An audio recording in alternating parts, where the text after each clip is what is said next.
7 o'clock in St. Louis, and you're listening to TMA. It's presented to you by Brown and Crouppen on 101 ESPN and the TMA STL YouTube channel. Come on in. The water is warm. So many different ways to participate in the program. And, Doug, traditionally on this show, Wednesdays are for phone calls.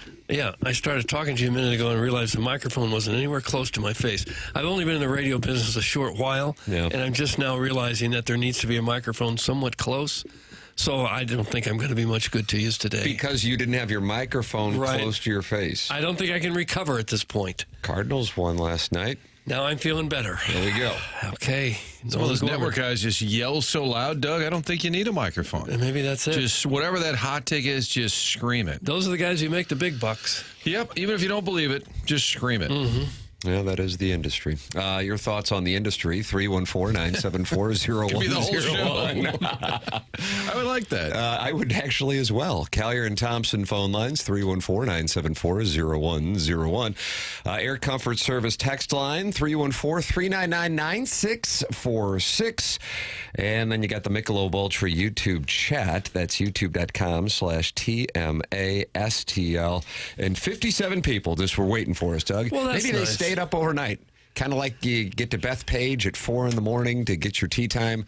Maybe that's how people feel about the Michelob Ultra YouTube chat. Now 65. Now they're just getting in there. They want to talk about the Vegas Golden Knights now losing to the Minnesota Wild. Okay. I wonder if anyone's ever checked it like during the middle of the night at like 1, 2 in the morning to see if anyone's still in there.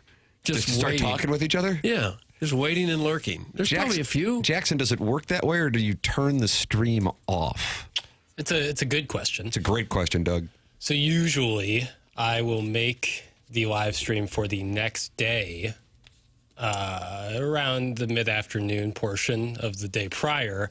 And so people could theoretically get in there right then and there and start to wait for the inevitable 6:55 start time. Oh, is that the start time? That's the actual start time. The live stream starts at 6:55. So you could do that, although, again, there's never, ever in the history of the show been like a surprise midnight showing of TMA. No, could happen, though. Here we are at midnight, you know. Although that would be something that would be kind of fun. Would it? TMA after sounds dark. awful. What do they see at 6:55? Do they see us rustling with papers, looking for the dossier? What we call an overlay. Oh. With Air Comfort Service, obviously. Airlines putting up on the screen. Like a graphic. Yes, airlines on the screen. And it's super easy. Yeah. Buzz says he always is messaging Doug, hey, babe, you up, just in case he's lingering around. Oh, for heaven's sake. Buzz, and he won the Listener of the Month in June 2023. Still waiting on his gift? TMA STL After Dark is the hottest group chat ever. That's from Rusty Pecker. Mm-hmm. That's what it could be. Kind of a scandalous version. The industry takes itself too seriously. However, I like y'all. That's from Kevin at the Lake. Mm-hmm. So, Martin, that is on the industry. That is a text on the industry. Kevin at the lake. Do you think that's the Lake of the Ozarks? Oh, I'm sure it is. Probably not Lake St. Louis. Why do you hate Lake Carlisle? Down in I don't Austin? hate Lake Carlisle. I don't. Could be Michigan, Superior, Ontario, Erie. Probably not one of those Red Lake. lakes. Huron, Ren Lake, nice. Live Around Carlisle. here, when you say the lake, you're talking about Lake of the Ozarks. Jackson, do you agree with it? In this part of the country, absolutely. Yeah. Sure. Mike Shannon sidebar did a story. He liked to go fishing, and he had a buddy who had is it the strip mines? Tim, is that what you call it? I think that's it. And they go fishing the strip. This is over by New Athens. And at the end of the interview and the segment, we get all these great shots. He said, "And when you run this, you tell them I'm at the Ozarks." And I said, "I'm sorry." He said, "Tell everybody we shot this down at the Ozarks." And I said, "Why?" Because they were a big sponsor. Oh. And I said, "It doesn't look anything like that." He goes, "Well, you figure it out." So did you do that? No. Fake news? No, Doug, I did not do fake news. I said, and Tim would call it voice track. I like that. I said, most days, Mike is down at the Lake of the Ozarks. But on this day, so we kind of weaved it in there. But he was adamant that I had to tell him what lake he was at. All right. Lake Carlisle is dope. I help their city sometimes for work. That's from the Bridgeton Landfill Fume Huffer. I think they have a big regatta. A lot of sailing. In Bridgeton? No, in Summer Rental with John Candy. And if you remember, Rip Torn helped guide John Candy and his family to an upset win in the Regatta Summer Rental, 1985? I don't know the years, Tim. 1985. I'm going to go 1985. Got it. Whew. Yeah. Whew. Were you nervous? Felt good about it, but I thought 87 was live, and so I get confused on Cardinal NL pennant years sometimes. We had Heat Is On yesterday. Shakedown was 87. Heat Is On, 85. Celebration, 1982, and now it's been Venga Bus ever since, and nothing makes me angrier minus the Red Caps. But the Red Caps were victorious last night. Doug, Nolan Gorman, how do you do? Well, I'm fine. He'd had a rough night up until the bases clearing double, so. Nolan Gorman got his eye back. Maybe he does. I think Oli said he's going to start to play him more, use him more. So, How's that going to work, by the way? I don't know. Because, unfortunately, this is not a CYC team, and so if he gets more playing time, then who loses playing time? See what I'm saying? It's what, Doug, we call that a push and a pull. Well, I definitely see what you're saying there. So because Mason Wynn, he plays every day. Yeah, and Mason Wynn. Donovan's got to play every day, although he did not play last night. Yeah, his rib shot out. Yeah, that sounds painful. If your rib shoots out, maybe you miss more than one day. Is that the official injury list? They said he's a proud member of the Southside Seaman Fantasy Baseball Club, the New York Yankees of fantasy sports, and I'm monitoring that very closely with my team of analysts, and he is expected to be back on Friday when the Cardinals host the Brewers in front of 18,000. Yeah. I don't know what they do. It could mean fewer at bats for Burleson. Gorman might do a lot of DHing, I would think. So I would guess that's going to take Burleson's spot. Oh, wow. I would think if they're really committed to giving Gorman everyday at bats, I don't know what else you do with him other than DH. Early got the bat to get it done. You got the back to get it done. I like this because now we're able to do a real deep dive into the song. Yes, yeah, I wish Cal May would go down just for one day and do the skipper interview. Would you say Nolan Gorman got his eye back? And then ask about Burley's back? Mm-hmm. Donnie being scrappy? Every question has to be based on the song.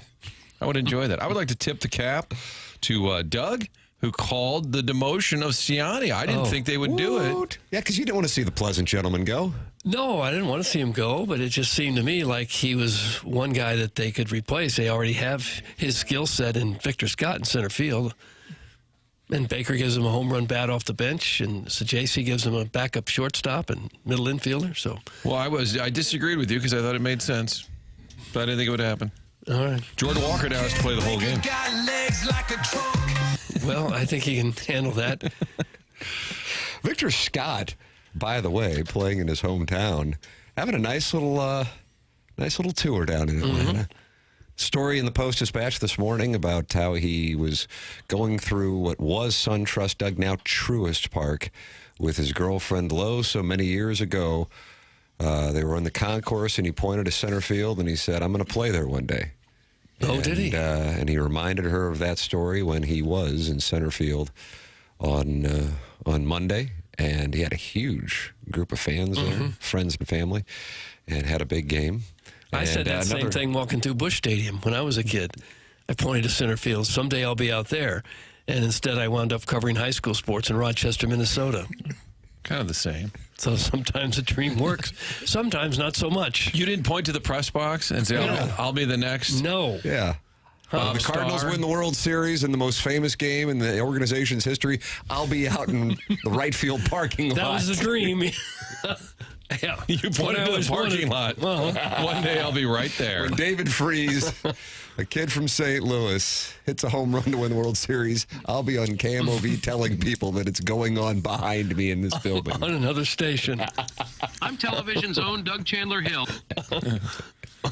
Sometimes you live the dream, sometimes not so much. I like when Larry Connors would say, "Steve, great sportscast. Doug, great sportscast." Mm-hmm. And then on the days he didn't say it, I wondered if it hurt. Yeah, didn't have quite such a good day. Martin, some criticism of your broadcast last night. Fuelsy says, "I'll be honest, I was disappointed when Martin was doing the highlights last night, and when referring to Gorman, he didn't say that he got his eye back." That's from Fuelsy. I have to agree. That's a big miss. I know. In hindsight, I miss the You moment. want to give some Easter eggs to TMA viewers? Well, I've done the Doug Vaughn Index on television for the amusement of no one but me in the studio. I did see Mandy Murphy look over like, what is the Doug Vaughn Index? So on occasion, I will do jokes just for myself. And Fuelsy, we're going to correct that. Wow. When Gorman goes deep today or strikes out, we'll show the clip, and I will say, Nolan Gorman got his eye. Got his eye back. Eric in the Central West End called in yesterday on the Callier and Thompson phone lines, and he is reporting that he has separated ribs before. He says it's quite painful, and he'd be surprised if Donovan's back by Friday. So that is inside word from Eric in the Central West End. Well, a rib popping out does sound extremely painful. I was surprised when they said he's going to just be back, and he might even play today. Day game today, I would imagine they'll try to wrap that thing up in about 90 minutes. Okay. Both pitchers have an ERA above 7. That's the one thing that could make it difficult. Yeah. Let's see. Albert Edison is on the Callier and Thompson phone lines, Doug. That's a combination of Albert Einstein and Thomas. Smart guy, probably. Good morning, Albert. You're on with Jackie Papers. Jackie Papers, I've got a bone to grind, big boy. Oh, gosh. Go ahead. I don't even know what my text name is anymore. Did I get Albert Edison, or am I still Doug's laughing fit hanky? I don't even know who you are. This is a phone call. I don't know. Wow. I do. Wow. You listen. Albert Edison, what is the issue here? Because Jackson is not familiar with your work. Is this something that's taken place on social media, or what's going on? No. I text in all the time, and never gets read. I text, who am I? Because I put in for the name Albert Edison, and I don't know if I got it or not. You did. I'm just looking now. Yeah. Okay. And so what's going on? What is the issue, Jackson? Perfect. Thank you so much. That's the whole purpose of the call. Yeah, I can't get through the text, Doug. Oh, So you called in to complain that your texts are not being read. do you have a hot take or anything? Hey, Martin, where'd you go to college? Marquette. Oh, you did? I had no idea. Thanks for letting me know. You got it, buddy. Yeah. This guy's a Weisenheimer. That one Also, hurt. That one really stung. Also, did you guys know that Chairman Kurt likes to go on Facebook as D'Angelo Hopkins? Yeah, I believe we did know that. Okay. Did you know that? That's interesting. Doug, will you spit on me? Oh, gosh. Oh, that's it. And Tim, I love you. Put him down. Put him down. Get off this station. What's going on? He did have some hot takes here at the end. A little early for bleach, but I don't know. Maybe on the rocks. Shut it down! That's from the 314. This guy needs to get a life. Move out of your parents' basement. That comes from the millennial who does pride himself on letting us know that he lives in his parents' basement. Let's see. It's 'cause you're not funny. That's from Buzz. Hit the damn buzzer. That's from Kwame Boyukas IV. This guy's super weird. That's from Thrill Fan 22. Block him. That's from the co-founder of the Fairmount Parks Players Club. Hey, Doug, I don't have a rib popped out, but I'd like to pop something in you. Can I come over? That's from the Oakville O-Face. Okay. And Clark W. Griswold. Doug, you remember him crossing Sure. the old man, the old miss. And he says, oh, my God. Sometimes the phone lines are poison. And yet Wednesday's program historically is focused on the Callier and Thompson phone lines. Right, here as it should on be. TMA. So the next caller has a great chance to get approval because that was That was like a 3-pitch strikeout. So the next hitter, all you have to do is take a pitch. And Martin, comparatively speaking, now Chairman Stephen Wildwood, TMA Listener of the Year in 2023, says, I now feel pretty good about my calls. See how it works. It works. Very few callers ever meet with the approval of the listening audience. Very few. Doug, should I not go to the phones anymore? Frogger on I-270 now. That's from Carlos Spicy Waiter. You're still welcome to call in, and the Stiefel dossier is Jackie Papers. What do we got going on here today? I mean, you got the traditional 101 ESPN Blues interview. It's Jamie Rivers on Wednesdays at 8:15. Taylor Twellman for the Doggy fans at 9 o'clock. How about that? I believe he's on the call Sunday night. They're at LAFC, Doug. Okay. And is that in Carson, California? Oh, gosh. Or is that Galaxy? I just don't know. I think that's the Galaxy. Gosh, we should So know this by now. LAFC plays in... The greater L.A. area. Well, you guys going out there for the game? I'm thinking about it. Okay. Stay with the Sloaney Pony. And then Steven Matz, who got himself a W, Yeah. is going to join us Did a great at 9:30. job last night. How about that? They play in Exposition Park. Which is where? It's a neighborhood of Los Angeles. Neighborhood of Los Angeles, Doug. I got it. I live in the neighborhood of St. Louis. Just south of USC, just south of the main campus of USC. Kind of a nice neighborhood. Next to the Coliseum. Right next to the Coliseum. Kind of the heart of L.A. there. Yeah. A little inland from the water. Certainly. Well, we'll talk about the neighborhood of Los Angeles with Taylor Twellman at 9 He probably o'clock. wouldn't mind. Yeah, he might not mind. Stephen Matz, 9:30.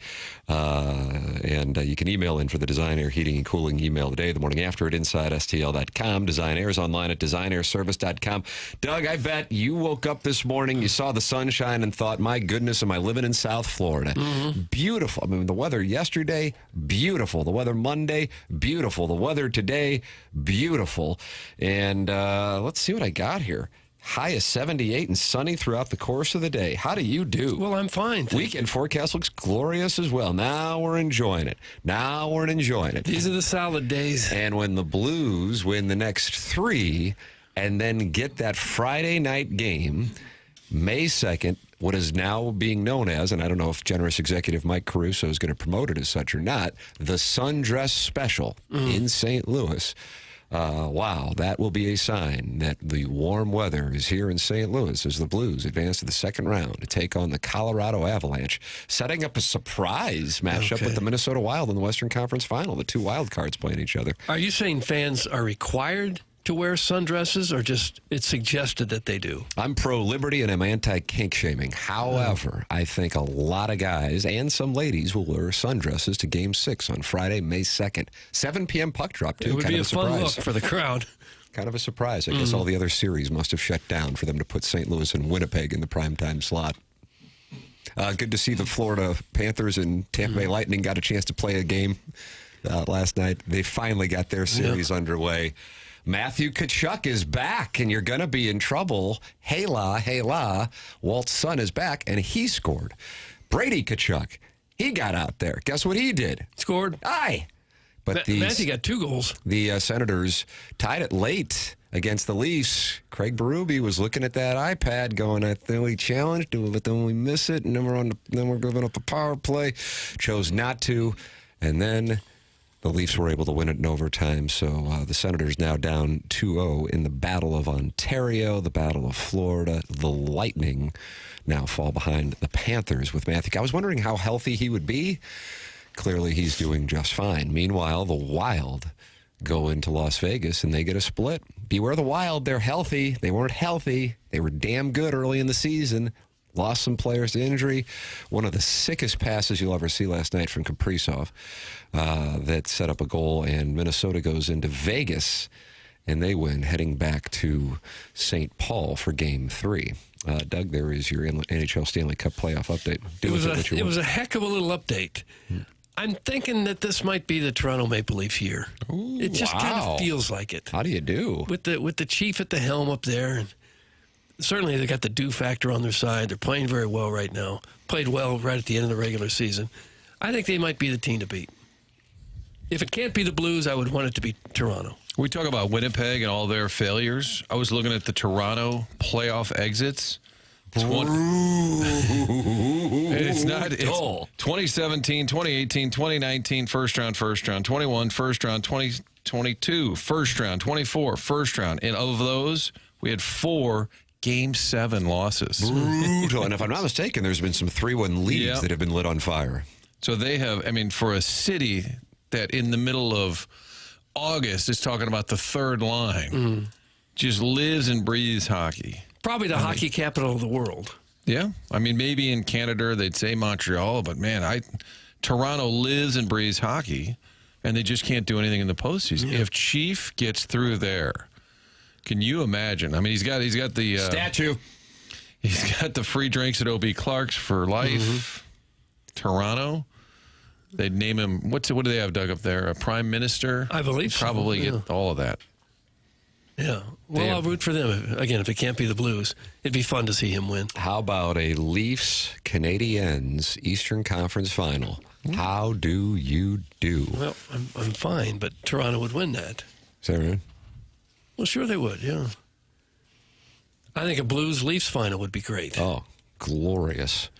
What do you Who'd think? you root for? How about the Blues? Oh. Well, I mean, with Chief there. With the Blues. Okay. Would it be a tough call? No. And by the way, the Hurricanes won last night. That's the one that if I could have put some cash down on a sweep, it would have been the Hurricanes and the Devils. They won 3-1 last night. So there it is, Doug. There is your update on your Stanley Cup playoffs. Blues tomorrow night. They list it on ESPN.com as 8:30. We have moved it to 9:01:30 as the over-under. If you got it at 8:43 and you were able to bet the over, I think you're already able to cash that ticket. Now talk of it being in the 9 o'clock range. Hell, I don't know. I'll be ready at 8:30, even though I know just get ready.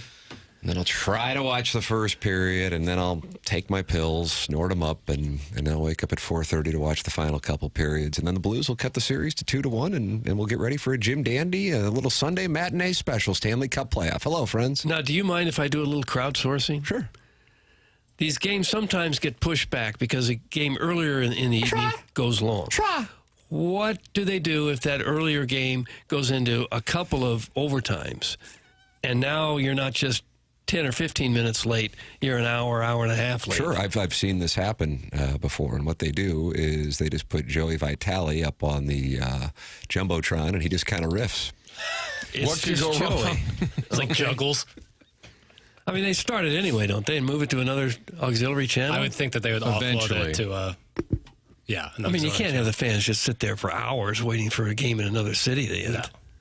I would assume, that they could move it to a different one of the many ESPN properties in FanDuel Sports. I don't know what's stopping them from going. Yeah, you'd have to. I just wonder what the cutoff time is when they say, all right, that's enough. That's enough. Go ahead and start the game. Could we make that limit about 5 minutes after the proposed start time? Yeah, I'd be in favor. You going to stay up and watch the whole thing? The whole thing? Not a chance. But period, maybe 2, sure.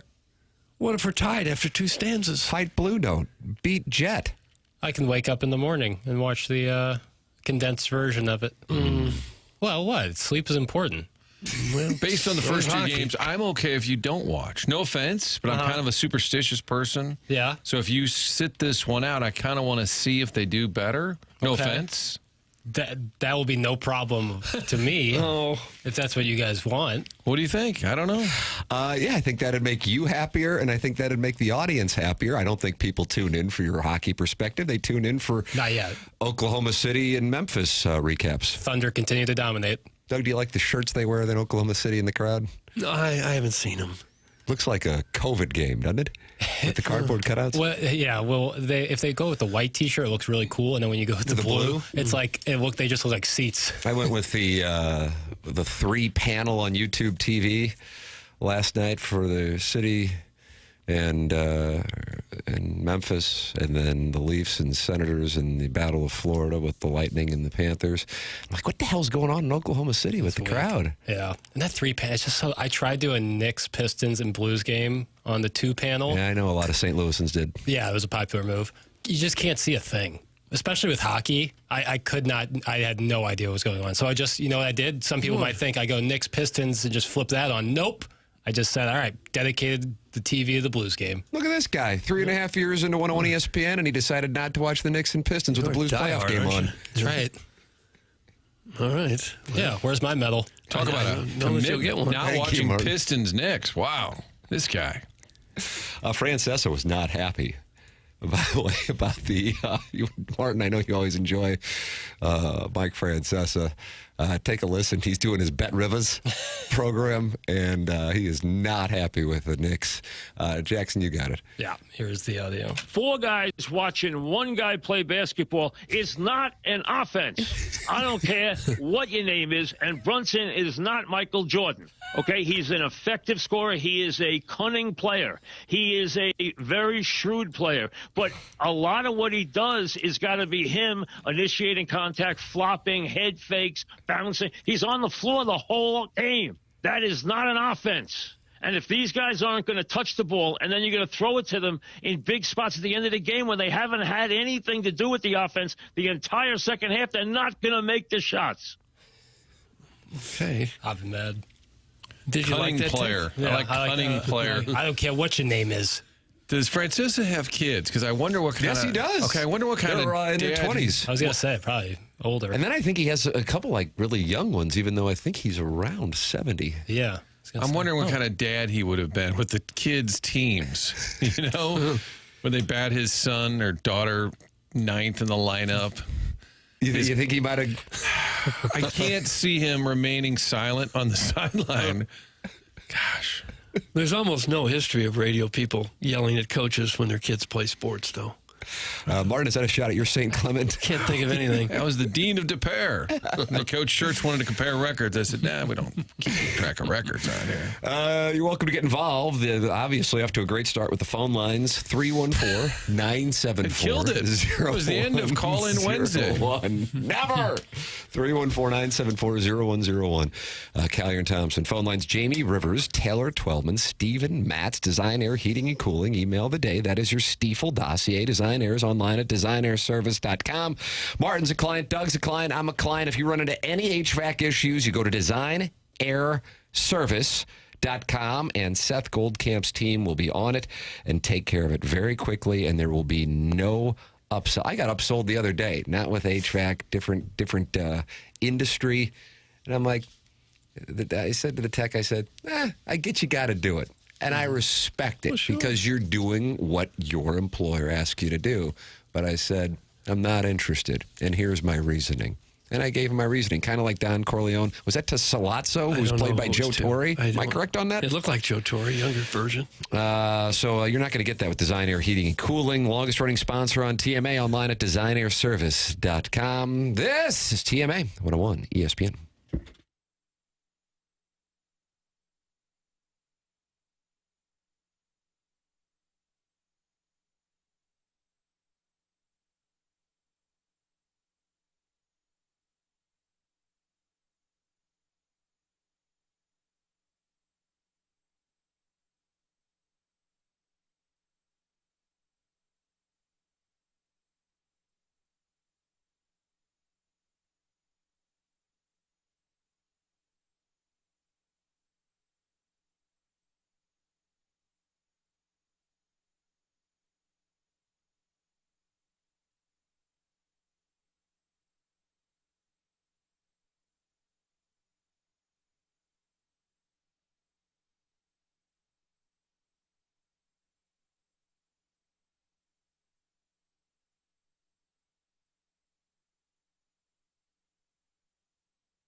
Joe, Boo, and Thomas wishing play in the wing. That loud crowd is the best, yeah, and this is what we say. St. Louis stands behind us, we'll knock them out in a few. All together now, let's go Blue. Oh, Doug, they're buzzing in St. Louis. Why doesn't that play in the Enterprise Center Jumbotron? Pretty good. Yeah, I think the fans would like it. I haven't. Have we played that one before? New one. Where'd that one come from? I get sent new ones every single day. Is that right? This one's from a listener. I won't give his full name, or even if this is his real name, who knows? I'll just say Michael. Shout out to Michael. But Just give made it up away. a name there? No, that's the name, the first name that was sent to me. I'm Okay. not giving away the full name. Michael's a pretty common name. I wonder if there's any copyright on music like that. If it's AI, it's just As long as you're Open not game for anybody? As long as you're not using copyright music like the horns. Doug, does that answer the question? Well, I mean, like you can't copyright the sound of a trumpet, you know. So as long as you're not. I just wonder if the guy who put that through AI, if he can copyright the songs that Oh, AI that's a good spits question. out. That's a good question. Probably A not. lot of Copyright Council listens to this program. And we will take your intellectual property calls at 314-974-0101. Also, if you're unhappy with Jackson because you're not sure why your text name isn't saved, you can also call in as Albert Edison did earlier in the 7 o'clock hour. The Loomster says because it's terrible, Doug. It's not terrible. Oh, I like that it's one. nice. Call in, big copyright litigator. There is kind of a vibe that's become popular with what's being sent to you, right? Kind of that, not zoot suit-ish. but- Well, I would say those who send me stuff send me a variety of musical genres. They like a little more of the big band. Big band. For Doug. Some more of the hip hop R&B, a little bit, a little pop, a little rock, a little country. I'd say we have a pretty good mix. But I think lately there's been a number of these blues, big band, kind of Certainly. finger snapping. Kind of feels like you're on Bourbon Street, New Orleans. Well, I think it's, the St. Louis Blues. I've always said, marching lean in. into the musical history of St. Louis. Well, and don't make tell that- me what to do. Not you personally, but, the note. Okay. Lean in. Rhythm and blues. That's their slogan. Rhythm and blues. Rusty Pecker says, how could a company ever pay another musician for a jingle or actor for voiceover? That song is effing great. He really liked it, Doug. So now you have an ally in Rusty Pecker. Well, there's a lot of people in the entertainment business very much worried about that exact thing. Fighting it. Mm-hmm. That was a SAG, Screen Actors Guild, fights it real hard. Yeah, they've been battling it. Yeah. Meanwhile, Tim, the text line's often on opposite sides. Overkill, boys. Overkill. And that's right after massive erection. That's all. So back to back. You can't win with these approval folks. rating and then rejection. Any way to be negative, you got to find the way. I don't know what this means, but it's from the recovering alcoholic from Belleville and Webster Groves. And Doug, he is a sponsor on this presentation, and we're certainly grateful for his support. He has sent it in a few times. Pale, send me that scorecard. How'd Kai shoot? I had a plug in him. Pale, Redbud, score. That's from the recovering alcoholic from Belleville and Webster Groves. Doug, what does that mean? Doesn't sound like he's recovered from very much. I think he's been captured and he's now speaking in code. He plays golf in a league at Forest Park, and him and his team couldn't make it yesterday. So he said, Redbud is one of the courses. well, Redbud's one of the courses at Forest Park. He said, do you want to play to me? And I said, yes. And I gathered a foursome, and I played in his stead. So I have to send him And the Sweet scorecard. Sweet Kai was a part of it? No. Sweet Kai, Doug, rakes bunkers in Cape Cod. He's currently in Martha's And Vineyard. his wedding is the reason why Jackson is refusing to go to the Plowhawks wedding. That's some creative verbiage there. But Are you going to the Plowhawks wedding? sadly, no. Why? Because I am going to my buddy Kai's No further wedding. questions. The refusal. Regardless. I can play sports talk radio. I just really morally choose not to. Yes, I'm going to send him the scorecard right now. It was a beautiful day. God, was it a nice day out yesterday. How was your ball striking? Was the 7-iron flying 145? A lot of wind in, so it was tough to gauge. But when, The wind was constantly in. It didn't matter. but when wind was with, I think that was more to my natural number. I was like, oh, I'm really popping it out today. It was just, you can't beat a day like yesterday. So you really do go golfing after the show. It's not just to get out of Cardinal offers. I wanted to be clear Yeah, on that. sometimes. Yeah. And that kind of just fell in my lap yesterday.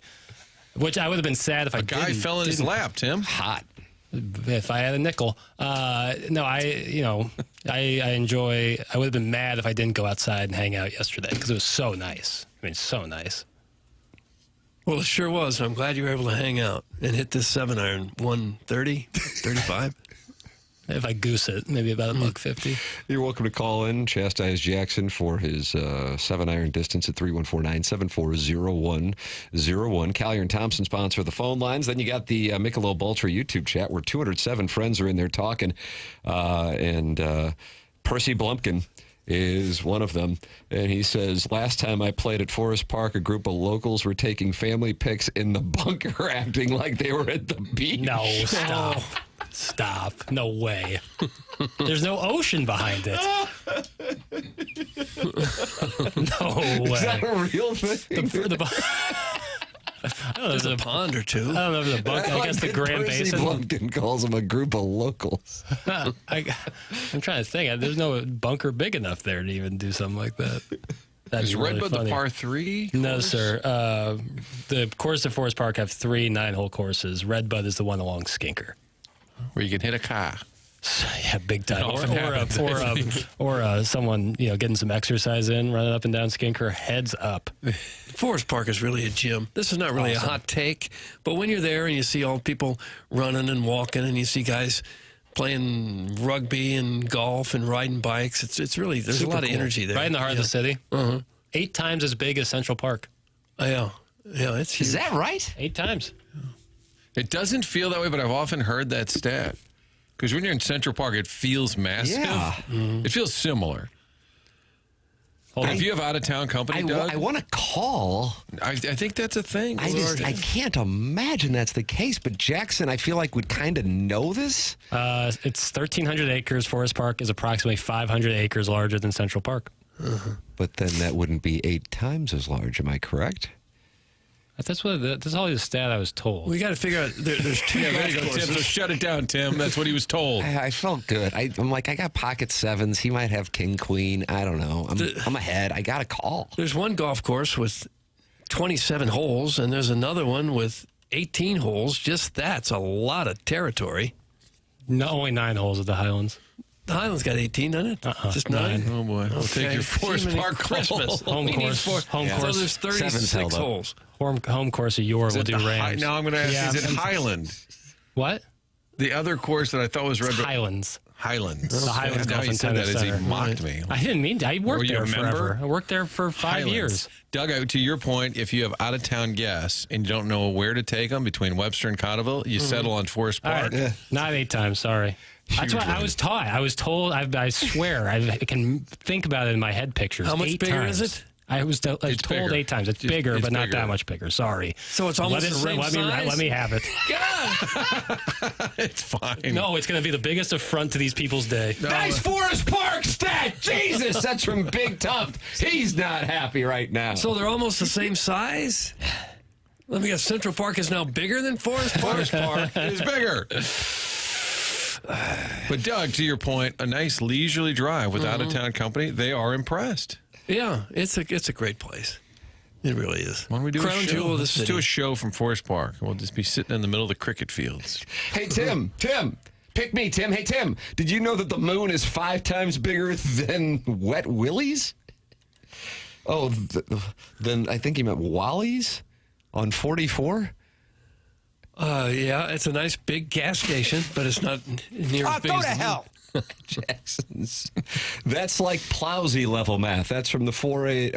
I wasn't adding things. I was told at one point in my life that it was 8 times as big. I promise. There's no way I just would have made that up. Okay, Jackson, Forest Park is the size of Rhode Island. That's from Eric in the Central West End. You failed math class. Get it together. Great job, Pale. Okay. In 7th grade, I did. Did you really? You failed it? Not failed, but they definitely didn't advance me. So every year in high school, I was with the grade below me in math, and that was really humbling. So it's different than failing. You just didn't advance. Sure felt like failing. You were in like the play-in game. You didn't miss out. I thought, yeah, I was you in were the in first play-in 4. math game. I was kind of on that First same 4 track. out. They had a bracket for kids. Yeah, I was on the bubble. I was on that same track, and by my senior year of high school, they said, well, the only thing left, you need another math credit, and you can take either advanced algebra, or you can take just a general math class as a review of everything you had, a review of all math, just to kind of, review everything. I said, I'll take the option B. I'll take that. I got in there. It was like addition and subtraction. Oh, no. Well, you're an athlete. They had to take care of you. Got a review. I said, you got to be kidding. It was the same math I'd had like in 5th grade. Aced it. I aced it, fellas. Pioneers, stand up. Guys, an acre has 43,560 square feet. P.S. I have a chubby right now. Doug, that's from Injun Joe's Cave Ride Magic Man. Just kind of sharing some statistics. No, it was friggin' Wet Willie's, quite possibly the greatest concrete water park in the world. That's from Magic Beans. Right there at 141 and 44. I think so. Up on the hill, and Molly Brown's was right below it. Convenient for old money. Hey, Joe Buck grew up at Wet Willie's. He grew up there? No, I'm saying most of us hung out at Wet Willie's as kids. I'm going to guess Joe did not. Caller Ellen says she really wants Percy Blumpkin's story about locals taking pictures in bunkers to make it look like they're at the beach to be true. So Percy Blumpkin's going to need to confirm that story with an image of a family taking a picture in a bunker because it'll look like they're at the beach. I just don't know how that can visually be the case. No, because usually you have that water on the the horizon in the backdrop, right? One would think, unless you're facing away from the ocean, but even then, it wouldn't look like Forest Park. It wouldn't look like Forsyth Boulevard.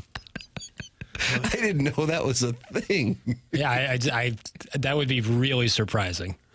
I guess maybe the Grand Basin in the background, but that'd be some aggressive photos. Would it be weird if there were people sunbathing in the sand traps and then running into the ponds to swim every now and then? I worked at Forest Park for 5 summers, working on the golf course, and it's right in the middle of the park, so people are always just walking around. Like you'll be ready to hit your drive, and then like 3 or 4 people decide to set up a picnic at Dogwood 4, and next thing you know, you got to go drive up there and be like, hey, can you mind if you go literally anywhere else? And would they do that? Would they gladly leave? There would be some griping. This is a public park, no doubt, but you might get hit by a ball. $20 says the family wagon of those bunker Hoosiers has a Salt Life sticker. That's from M.W. Bath. Did I enter that? What's that supposed to mean? M.W. Bath. You've been talking for 7 minutes. Not one bit of sports has been covered. That's from the 636. We're talking about acres, Forest Park. More important things. These topics transcend sports. Hoosiers sunbathing in Forest Park. Bunker Hoosiers. I like that. Your thoughts on Bunker Hoosiers? 314-974-0101. That is how you can call in. You can text in. It's 314-399-9646. And then you got the Michelob Ultra YouTube chat where Percy Blumpkin revealed the story of the family taking pictures in a bunker for the family album. That's at youtube.com/TMASTL. It's brought to you by Michelob Ultra. Michelob Ultra, it's only worth it if you enjoy it. 95 calories, 2.6 grams of carbohydrates. That's what you could enjoy with your Michelob Ultra when you're out and enjoying this beautiful weather over the next couple of days. Michelob Ultra, sponsor of the YouTube chat, and also, Doug, sponsor of the Dotem.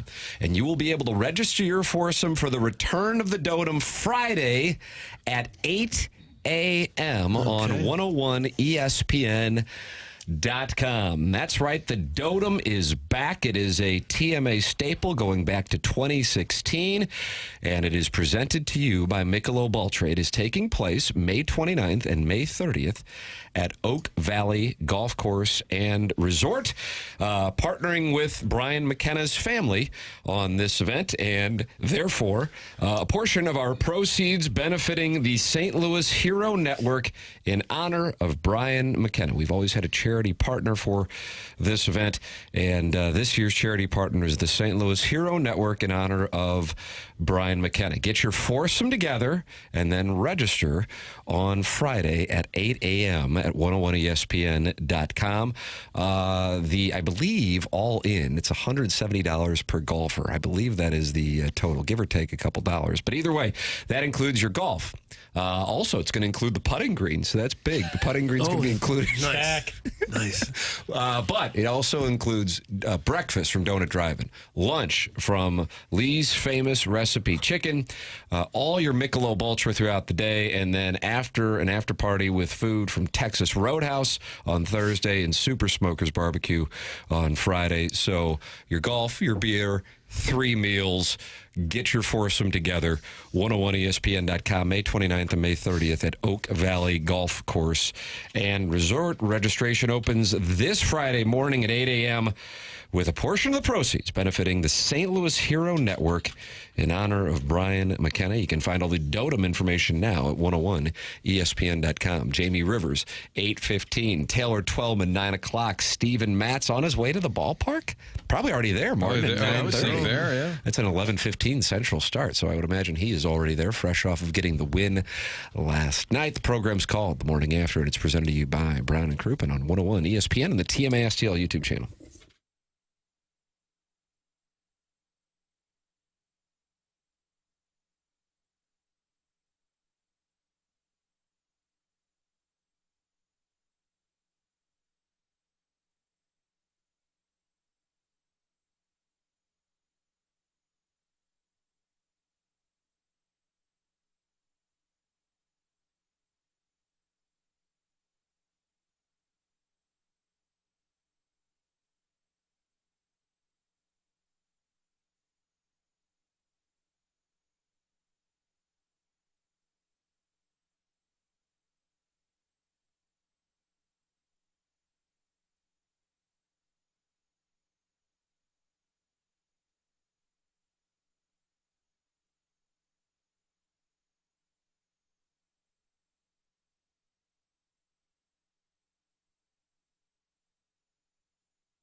This is Action Jackson with a Sports Center update driven by Johnny Wandoff Chevrolet and Johnny Wandoff Autoplex. The Cardinals get back in the win column last night. 10-4 victory over the Braves. Rubber match today as the Cardinals will take on the Braves at 11:15. Early start. Miles Michaelis on the mound for your Redbirds. That was another Sports Center update driven by Johnny Wandoff Chevrolet and Johnny Wandoff Autoplex. See them at wandoff.com. Chevy, together we drive. Are you kidding me?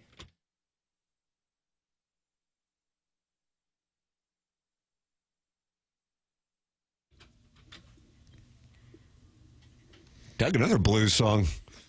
This is blues also? This is VS2. Argo. 6 hits in this series against the Braves. How about this guy going home? How about that taking second base last night? Was Arcia couldn't handle he fell down essentially in the shallow outfield. Jackie's got the TMA bump, and it lists Victor Scott's numbers since his appearance. Was it a week ago? Yeah, April 16th. I believe it was. Yes. Yeah, 1 week ago. 8 hits. He's hitting .364 since the call-in. TMA bump is a real thing, Doug. It is, yeah. Robert Thomas became the best player in the league after appearing on this show. That's right. Mm-hmm. It's nice that we can do that for the community, not for us. We're happy we Not can for help us. the cause, and that's what we do. Jamie Rivers is going to be with us at 8:15. Taylor Twellman with us at 9 o'clock. Stephen Matz with us at 9:30. There is your Stiefel dossier. That also includes the Design Air Heating and Cooling email of the day. Doug, you're confident the Blues win tomorrow, right? I think so, sure. Yeah, we'll get a W. Spittin' Chicklets boys were talking about the Jets so far in the postseason. Let's see if they think the Blues are going to mount a Sunday charge beginning on a Thursday night. I thought this was an incredible hockey game. About that crowd before we start, crowd. Are you f***ing kidding me? Yeah, that was an unbelievable whiteout. I think Jets fans who are always all over us for not talking about them enough, well, it's playoffs. You're the President's Trophy winners, and it's your time now. And you had to make up for this disgusting first-round loss last year, and that crowd showed up. It looks like the street is 10 feet wide, and there's 1,000 Winnipeg Jet lunatics out there in all white T-shirts. The weather's getting nicer, and the Jets, man, they were behind. Dude, I had the same panic. I'm like, Hellebuck does not look great. Turned into a pumpkin again. He didn't look great. But, dude, Scheifele and Connor, they took over. Boy, pretty abrupt there at the end. Gonna need a seatbelt on this stool. Keep from falling off. It was a nice little soundbite. Oh, nice. Thanks. I'm starting to wonder if you do it on purpose now. All right, so here's often these clips are not built for radio shows to play. They're built for on TikTok or Instagram. They have they don't care about the edit because they didn't work in TV for 40 years.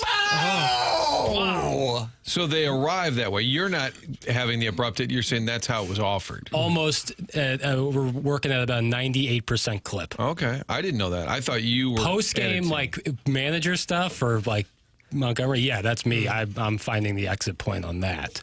But on someone on a podcast talking, I do the best I can. So when Montgomery says, there's 2 things we need to do against Winnipeg, and then that's the edit point. That's never, ever been my edit. I've heard that many, many times. That's never, ever been my edit. It's the most nitpicky Journalism 4000 look at it. Journalism 4000. Well, you're not classically trained. I'm not. Thank you, Martin. Thank you for saying that. We almost never talk about what the person actually said in the soundbite. It's always the edit at the end. Yeah, which was essentially about the width of the street in Winnipeg where the fans get it. Great clip? Probably not. Yeah. It was the only hockey clip that we have on the dossier. I'm trying to find where do people talk about hockey? I'm trying to find it. No, seriously. Cam and Strick. Cam and Strick, yes, I love absolutely Cam and Strick. But I'm talking about national podcast wise. And I know Cam and Strick do a lot of national stuff, and they're great. But I would press eject on this take. All right. If I could be in your IFB. Are you wearing an IFB? Kind of. It's not going to go well. I'd go back to I think you're going to be better served to talk Thunder. It was a quiet and day Grizzly. locally for Blues chatter. The team was off. This is Martin being a good soldier in the Alliance right now. Well, I'm saying if I'm Jackie looking for audio, there wasn't a whole lot to be served up. I might have refreshed some Schenner sound for the late show last night that was from the night before. But, I mean, it's 24 hours. I mean, how often can these guys say the same thing? It's tough. It's tough. I'm with you, Jackie. The Jets were listed as the 10th most likely team to win the Stanley Cup on the Las Vegas odds going into the playoffs. Well, Doug, things have changed substantially in these parts as they are now the second most likely team to win the Stanley Cup per Las Vegas. They are plus 650 to hoist the chalice. Things have changed quite a bit since Saturday night in Winnipeg. Currently, the Hurricanes are plus 550, the Jets plus 650. Avalanche plus 700, Leafs plus 700, Panthers plus 750, VGK plus 1,000, Caps plus 1,000. Scroll. If you like your St. Louis Blues to mount a Sunday charge beginning on a Thursday night, they're plus 10,000 to hoist the chalice. When the series started, they were plus 3,000. Behind the Blues, the Senators plus 12,500 and the Devils plus 15,000. So there you go. There are your Stanley Cup odds with the Blues down 2 and the Jets 14 wins away from bringing the cup back to Canada for the first time since nurse. The Leafs? Did you say the Leafs winning the first time in 1993? Oh, any team in Canada. Yeah. Oh. And that was L'Habitant? Yeah, right, Montreal. Jacques Demers, who couldn't read. Really? Head coach. Yeah. He was the former Blues head coach of the Blues. And then he revealed years later that he didn't know how to read. And Like in English or at all? At all. Wow. Just He'd have assistants read him the press releases that the teams were going to put out so he would be able to talk about it. Wow. Who cares what Biz Nasty has to say about the Jets? Amazing he knows about another Canadian team outside of the Leafs. It's from Sharon and Clayton, who I guess is not a Spittin' Chicklets fan. Okay. Well, I like our Blues chances, fellas. I like our chances to make a real series out of this. Nice.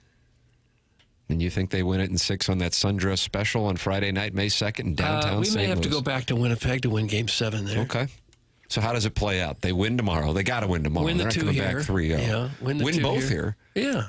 So then they lose in Game 5. They win the sundress special, and we send it back to Manitoba for a Sunday night. How do you do on May 4th, and then have a little pony on May 5th for Cinco de Mayo. That's it. All right. That's how I think it'll go. All right, there it is. Martin, Doug laid it out right here on April 23rd, how our next couple of weeks are going to go in town. And then they take on the Avalanche.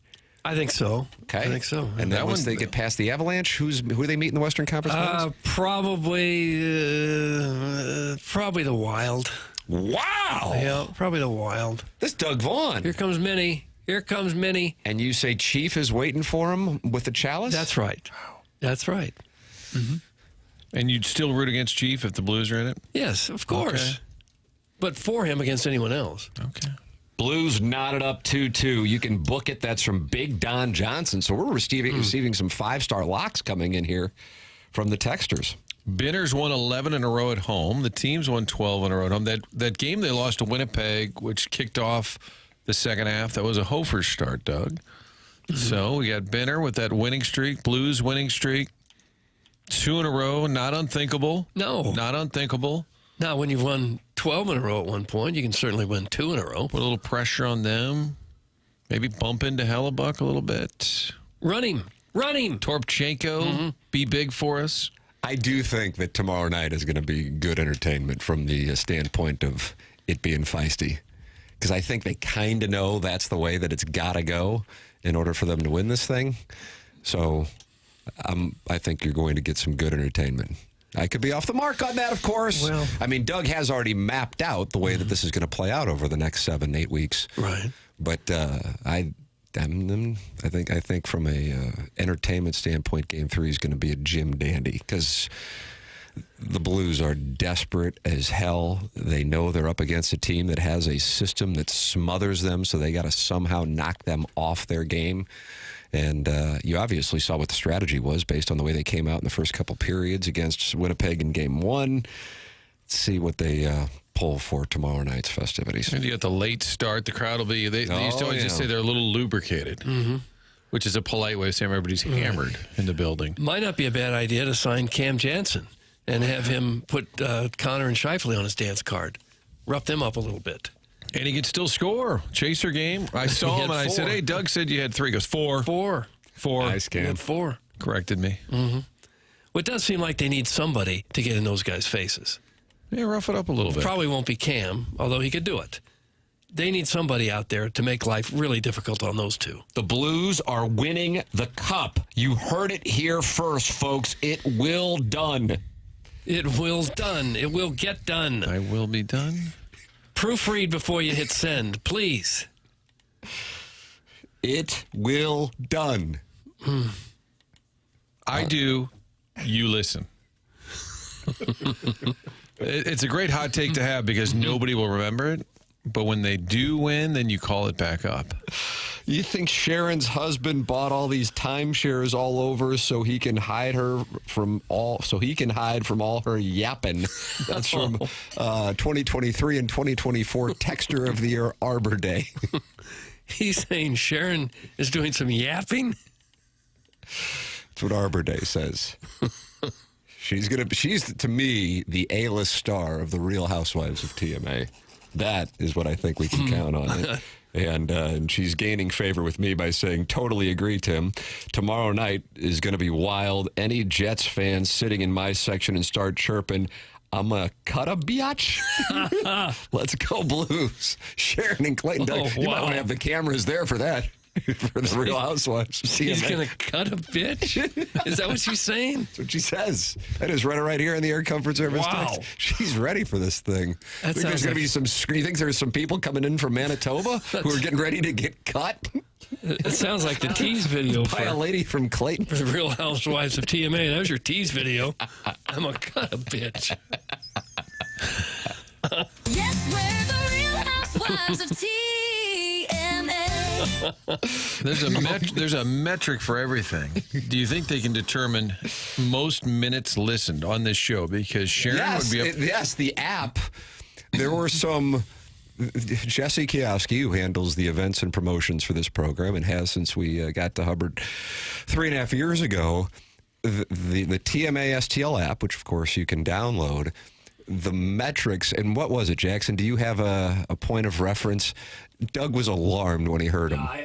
Because they would listen to because you still can, there's TMA all day on 105.7 HD2. And I guess you can listen to that all day still on the app? Yeah. All right, okay. I didn't know. I know, Doug, you go back and listen to old. Yeah, always. Just to study it and write notes. Punching up that skeleton every day. Yes, they can track how because long. Buck Swope would be like 1,000%. Now that doesn't track if you're watching on YouTube. Okay. But if you're listening on the app, whether podcasting or listening live, it tracks it the whole time. But there has to be. Same with 101 app. I mean, a very high percentage, whether it's Sharon and Clayton, Buck Swope, Eric in the Central West. Yeah, it tells you what percentage of listeners you're in. That are loyal listeners. I am amazed at how consistent some of these folks listen. Because, sometimes I'm sitting here and I'm not listening. And we have people at home that are listening constantly, and we appreciate that.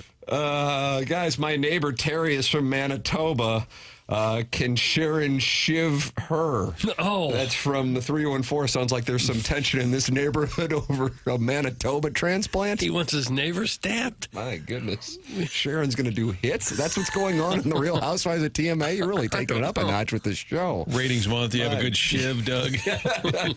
You might want to use James Carlton if that's a situation in your neighborhood. CarltonInsurance.net or call 314-961-4800. That's James Carlton, and he's my insurance agent, and he has been for 6 years, and you're going to see 423 five-star ratings for James and his team. There was a very good chance that your insurance costs went up year over year. What James and his team do is they look for ways to save you money. You have nothing to lose by calling 314-961-4800 and seeing if James and his team can save you money. And if they can, they do all the paperwork for you so you can make the switch. It's James Carlton of the Carlton State Farm Insurance Agency. They are local, and they have a massive team to make sure that they have the best customer service in the St. Louis area. It's James Carlton of the Carlton State Farm Insurance Agency. Online at carltoninsurance.net, 314-961-4800.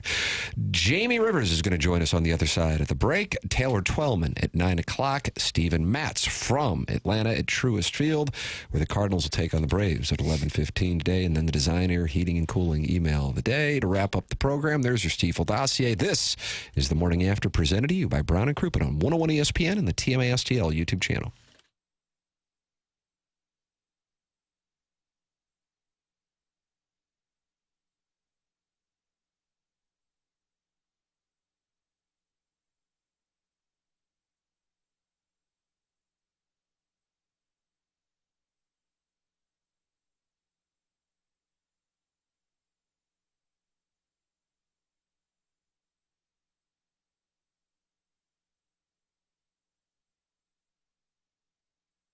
Well, the weather is now beautiful in the St. Louis area, and you might walk outside and say, man, I think we ought to do something here with our outdoor living space. If you are thinking that way, and in particular, if you're thinking about a customized deck, then I would like to recommend to you Aesthetic Design and Build. That's Aesthetic Design and Build online at aestheticdesignandbuild.com, or if you would like, you can call 636-532-5008. Dan and his team, who I've gotten to know, and I've seen their showroom in Chesterfield Valley, they specialize in custom work. They are capable of doing a wide variety of things for your outdoor living space, ranging from a custom deck to adding on a pergola, or if you're looking to shade your covered patio with retractable screens, they can do that for you as well. That was something that we were really interested in, and they came out to our home to take a look at what they can do for us. They can do the same thing for you. It's Aesthetic Design and Build online at aestheticdesignandbuild.com, and let them know that I sent you their way.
Welcome back to CMA 101 ESPN, Fisher Window and Door Store, 8 o'clock hour. And it is our pleasure to welcome to our Callier and Thompson phone lines, Jamie Rivers with us here on a Wednesday morning. Morning, Jamie. Hey, boys. How we doing? Good. Doug let us know how this series is going to play out. I don't know if you want to jot this down. Might sound like, Doug, do you say Nostradamus or Nostradamus? I say Nostradamus. Okay. Blues win tomorrow night. They win on Sunday. Lose Game 5. Win Game 6 on Friday night in St. Louis. And then win in 7 in Winnipeg on Sunday. So that is what your next week and a half on the call will feature, sir. Yeah, hang on. I'm just pulling up my Circus Sports Illinois app here, and I'm going to get in on the action since Doug's predicted that, and we're all set. Thank There you go. guys. There you go. Now, multi-millionaire courtesy of Doug. Blues in 7. Nicely done. I do expect tomorrow night to be a hell of an entertaining hockey game. I just think that is the Blues are not going to go quietly into the night. Bill Pullman, Independence Day. They are going to cause all hell to break loose tomorrow night. That's my expectation. What are you expecting the Blues to attempt to do in a critical Game 3, Jamie? Oh, I agree. I think it's going to be warfare. Yeah. I really do. I mean, guys, I'm sure it looked fun on TV, but being in the building for those first 2 games, in particular the start of Game 2 the other night, it was unreal. Watching the bodies hitting the boards, the ice. I mean, guys were getting after it. There were so many people at the first intermission that are either former teammates or guys I played against that were in the building. And, you kind of walk around press row up there in the intermission, and they were all saying the same thing. They're like, man, that remind me of a 90s game. I mean, there's just so much going on out there and so much violence that it was fun to watch, man. And, I think the Blues, I don't mind the hitting. Obviously, I love it. But I think they have to stay focused at the same time, because not that they hit themselves out of the game the other night, but with the 11-7, if Monty goes with that again, you do have to be careful about running out of juice come that third period. And right now in the first 2 games, the third period has proved to be the nemesis of the Blues. And Winnipeg squeaked out a couple of wins, and they're up 2-0. But no, guys, I think it's going to be an unbelievable atmosphere. I think that the Blues are going to be amped up. And I do think that the Blues will win Game 3 here. And, then go from there, see what happens from that point. Yeah, we're on the same page there. So is that what they need to do with Scheifele and Connor, too, to get them under control, is just play more physical with those two? Quite honestly, I wouldn't mind taking an extra 2 minutes somewhere and burying one of those guys in the corner. But, that's just to my liking. That's maybe that. I'm not suggesting that, of course. No. But if that did happen, it is what it is. I also feel like Connor Hellebuck needs to get the old Eddie Belfour treatment where you accidentally, on purpose, fall on top of him after a whistle, something like that, where get under his skin a little bit. He looks a little too comfortable in the crease for my liking right now. Do you think, and I know some of those appeared to be accidental, but do you think it is a game plan on their part, like, hey, make sure you bump Bennington, especially knowing he can snap a little bit and get edgy? Do you think they've actually said bump him a little bit or get in his business? Marty, I think it's in big, bold letters on their scouting report. Get in his kitchen. Honestly, I mean, you remember way back when, guys like Ed Belfour, Patrick Waugh, anybody who had a little bit of a hot temper at all, that's the first thing you talk about. Don't take a dumb one, but a little extra jab after the whistle, maybe fall on him a little bit. If you're driving the net, oh, boy, lose your footing, slide into the goalie. Like, you're doing some of these things on purpose because you're looking for any kind of advantage you can get. And I love Jordan Binnington, but he's kind of done this to himself, he's created this persona of you can get under his skin. He's fiery. He gets angry. He'll lose it on you. All of these things. And if I'm the other team, yeah, I'm using that to my advantage. But flip that over a little bit is Connor Hellebuck, he portrays this like, this Zen, like just calm figure person. Well, let's find out if that's really who he is too. Like, get in his grill. See if he's as calm as he says he is. See if he's as dialed in as everybody thinks, and rattle his cage a little bit. In the playoffs, as you guys know, it's an eye for an eye and everything goes. Now, is something like that said in the Blues room, or is that just understood?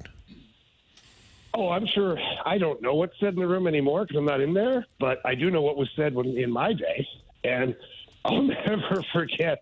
And Marty, you guys, all three of you guys will remember this. Jackson, not so much, probably because you're probably young, but we were playing L.A. that one time in the playoffs, and Jamie Storr was the goalie. We were playing in L.A. I'll never forget it, and he was playing really well. Courtnall. And then Jeff Courtnall comes back to the bench and says, the next time I'm out there, dump it in. I'm like, okay, fine. So we dump it in. Goalie goes back to play it, and Court's, accidentally on purpose, pretty much 100% on purpose, runs the goalie through the end boards. Two of their guys jump him. There's fights everywhere. Somehow, we end up with a 5-minute power play.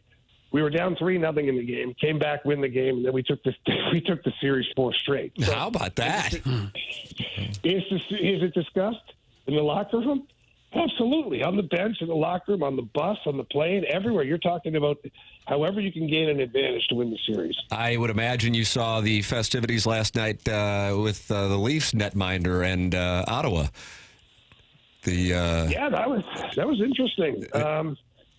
I'd like, to me, though, that's a tell. Like, if I've got a goalie that's going to do that much to one of my players, now I know, like, if I'm the Senators, I'm like, okay, we can get into this guy's kitchen. And was it Ridley Gregg? I think was yes, the player that's who it was. The abuse. Yep. I'm telling him, next game, the first shift, you go right back to that crease. Go right back in there. Fall on him. Jab him a little bit. Bump into him. Like, force this guy to go crazy. Because he's already showed his cards that he's willing to go cross the line because he thinks the blue paint is his. Well, that's fine. It can be his, but we're going to get him off his game a little bit. So to me, and Tim, you're a poker player. That's a tell right there. The goalie just told me that he can be rattled, and that player in particular is the one to do it. Guess what? He's the first thing I'm doing is send Ridley Gregg right back to that spot. Huh. Yeah, they had hit Bennington a few times. It looked accidental, but nonetheless, they knocked him over. So what's fair for one side ought to be done by the other side as well. Go get him. Come on, knock him down. I like your attitude, Doug. All right. Clip that off. Do you think, Jamie, defensively, have the Blues kept their blue liners back? Do you think, is there a way to get them more involved offensively? They definitely have to get more involved offensively, but some of that, though, is due to the fact that you really haven't had extended zone time. And you got to be careful sending the blue liners up the ice the whole night. You don't want to create odd man rushes coming back the other way. So the Blues, they got to find a way to, for me, get more pucks in, have more offensive zone time, put more pucks to the net. Like, I think sometimes the Blues get a little too choosy as to what they want to put on net, and they look for a better play. And there's a couple times last game where guys had the puck inside the dots and had an opportunity to shoot, yet passed it outside the dots to somebody who they thought was in a better spot. Well, that's not necessarily the case. To me, be predictable, put a whole bunch of guys at the net, put the pucks on net, and create a bunch of chaos, and maybe you get an ugly one. Maybe you get a soft one on Hellebuck, and then you can kind of build off of that. But the Blue Liners have to get involved a little bit more, and that's something that they've got to figure out for sure. We've seen the Blues have some problems giving up goals in the third period. You think that could just be a little bit of running out of gas this time of year, or just a coincidence that it keeps happening at the same time of the game? Probably a little bit of both, but I definitely think that you run out of gas physically, and tired bodies equal tired brains. And, you get zoned out. Like, I feel bad for Pavel Buchnevich the other night because, he's the guy that's puck watching the whole time, and Kyle Connor just skates right past him and fires home the game winner. And that kind of stinks.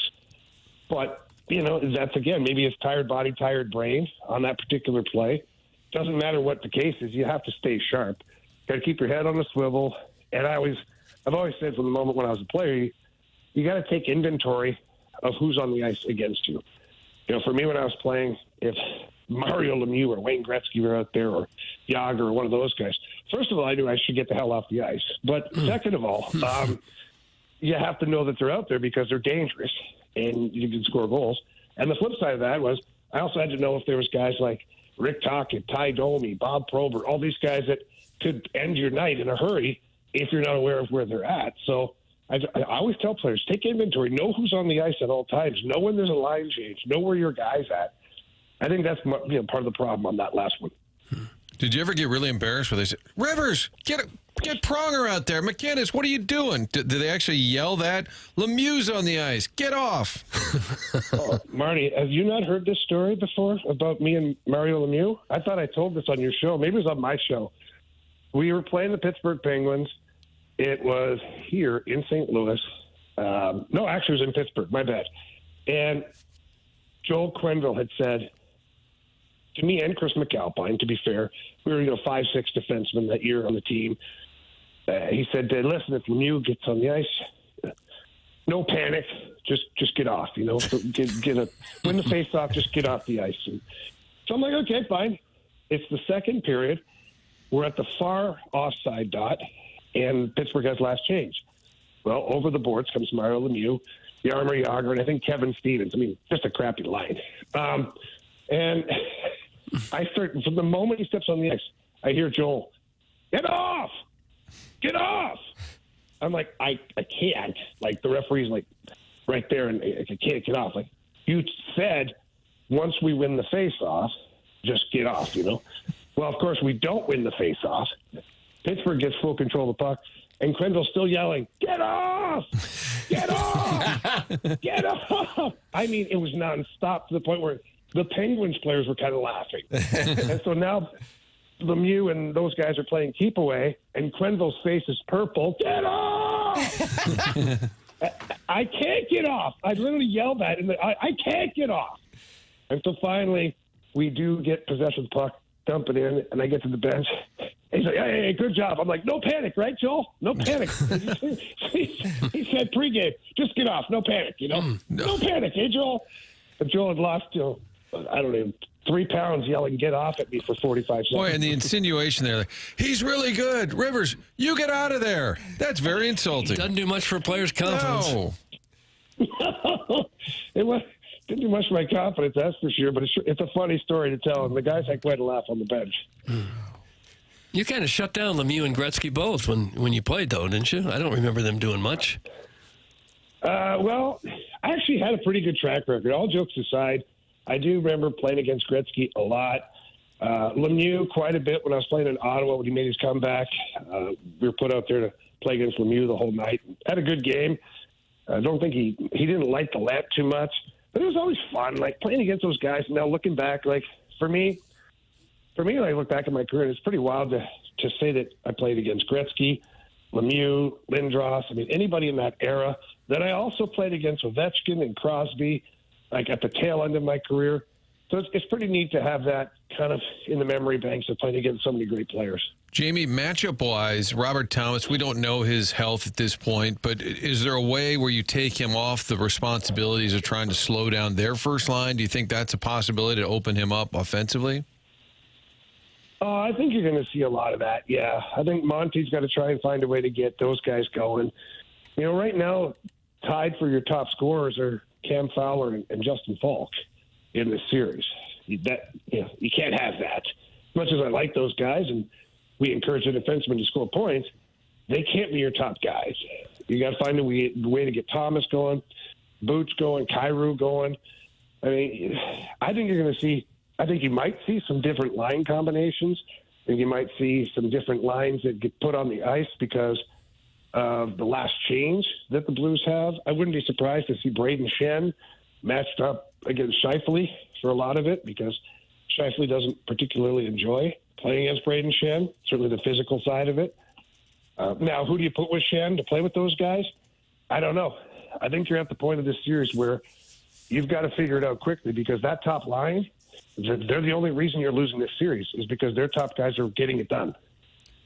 How important do you think that first goal is? It seems like if the Blues come home and get the first goal, it's we are back, watch us now. And if they give it up, it's here we go again. I don't know if it's all that important. I mean, it's fun for sure. You want to score early in your home rink and get everybody buzzing, but it's not the end-all, be-all. We've seen already in this series, Blues scored first in Game 1 and lost, and then Winnipeg scores first in Game 2 and won. So it's like, I don't know if there's a distinct advantage, except from a morale standpoint.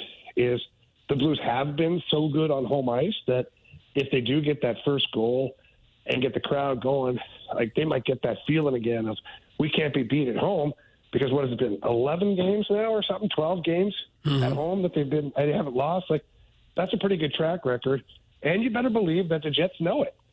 That's on the board in their room. That's in the scouting report, that these guys have been electric at home. So, let's make sure we don't fall behind early. And if you do, then maybe you get lodged in their brain a little bit.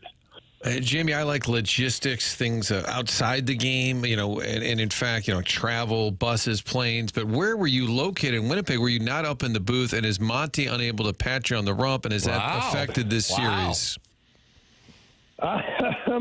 Yeah, we were all the way up in the booth. Yeah, I thought so. And I don't know about this, this booty patting you're talking about, or what conspiracy that might be, Marty, but there was none available for sure. Right, and they lost both times. To my knowledge, there won't be any available for the next two games. Oh, no. Maybe pregame? The national programming will be getting the spot between the benches. Apparently, the NHL deem it more important to get all those hundreds of millions of dollars taken care of. All right. Well, maybe during the morning skater, if you could just knock that out, I think Jobu would approve. Whatever it takes. That's what I'm here to say. Whatever it takes, Jamie. Monty, if Monty needs a hand warmer, I'm available, okay? Okay, there we go. Nice, there it is. Gosh. Might have to do something in between periods. Jamie Rivers with us here every Wednesday on TMA, giving us his perspective. Game 3 tomorrow night here in St. Louis, and you'll be able to listen to it on 101 ESPN pregame, 7:30 p.m. Puck drop scheduled for 8:30, although we are taking the over on that one. Jamie, always appreciate the time, man. Thanks so much. All right, boys. Have a great day. You too. It's Jamie Rivers. You can catch him on the Fast Lane today from 2 p.m. to 6 p.m. And, of course, tomorrow night he will be on the television broadcast, but not between the benches, which keeps Jim Montgomery from engaging in what is thought to be light hand play behind the bench. But it's been very lucky. Slaps them on the rear, they win the game. Think about that. And that's been taken away by this garage league. Seems like they ought to be able to find spots for two guys down there. Doors open at 6 o'clock, by the way. Dan O'Neill, part of that great Blues team. Doors open for Game 3 at 6 o'clock. Live music and happy hour starting underway. Should be good weather tomorrow. People can hang out outside, get lubed up. Is that what you said, Martin? Yeah, they always say the crowd. It was always a nice way of saying people were probably going to overdo it. They would just say, the crowd will be, even a coach would say, I think our crowd will be really lubricated. Yeah, so that's what you can expect tomorrow night downtown St. Louis for those of you fortunate enough to be able to go to Game 3 of the Blues and Jets. Taylor Twellman is with us at 9 o'clock. Stephen Matz with us at 9:30. Design, Air, Heating, and Cooling email of the day coming up at 10:50. The morning after at InsideSTL.com. This is TMA, and it's presented to you by Brown & Crouppen on 101 ESPN and the TMA YouTube channel.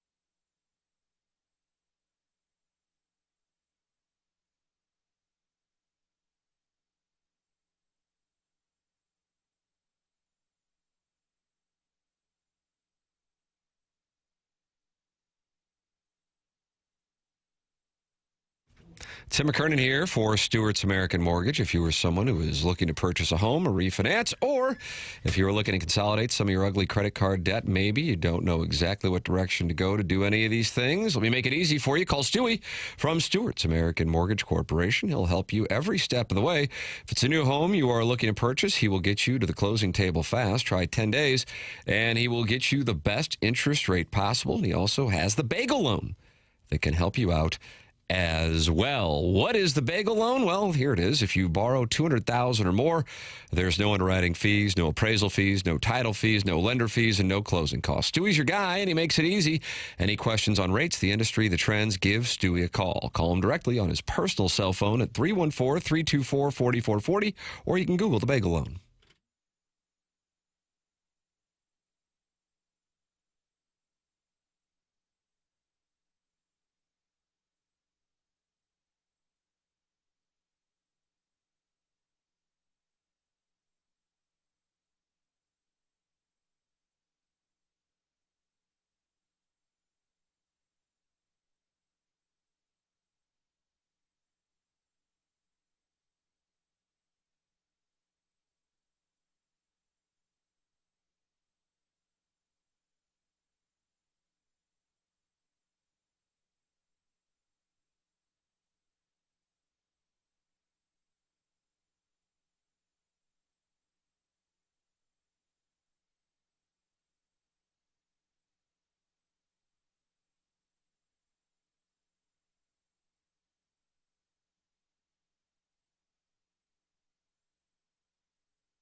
They hit the ice, the tension's hot. Joe Blues whispering, give it all you got. Thomas making moves, he be skating slick. Robert holding tight, defense so thick. Shut it down. Snuggy's got the puck and he's lighting it up. Bam, bam. Blues keep rolling, they just won't stop. With tight defense and the forward cruise, we chasing the cup with the St. Louis Blues. Blues, blues. Ain't no easy path, gotta fight for the crown. Lighting up the board, bodies hitting the ground. Fast breaks and passes, man, we holding strong. For the Stanley Cup, we bring the funk along. Raise your hand in St. Louis, let me hear Doug, how do you like this? I kind of like it. I like this. our city, our team. Makes you want to move your feet. I can't keep my feet from dancing. Do these just keep getting emailed to you? Left and right. Is that right? Unbelievable. Is this anyone in this town working? They're all just sitting at their desktop. Working hard on grabbing the cup, winning a baby. You don't have to work hard for these, right? You just type in a few key sentences you want and then hit go. I think there's a lot more tinkering than that. They're kind of a Bruno Mars vibe. CMA 101 ESPN Fisher Window and Door Store, 8 o'clock hour. Taylor Twellman with us at 9 o'clock. Stephen Matz from Truist Field, where the Cardinals will take on the Braves at 11:15 today. I usually like to bet my bankroll on the unders on these getaway day games, but you got the Michaelis Elder matchup, and I think Michaelis will probably get to stick around the rotation, even if he continues to struggle. Bryce Elder might be on his way out of the Braves rotation if the Cardinals rake on him today. Cardinals could win this series, day off tomorrow, and then head back to St. Louis for 3 with the Brewers after the win last night. Oli Marmol talked about what he saw from the Cardinal offense. We played the same game we've been playing over the last week or so. Just came up with a big hit there by Gorman.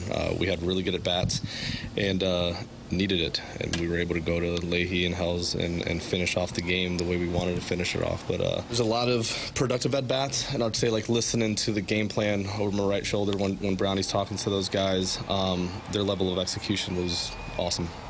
So it wasn't just getting knocks, but it was the way they wanted to actually execute.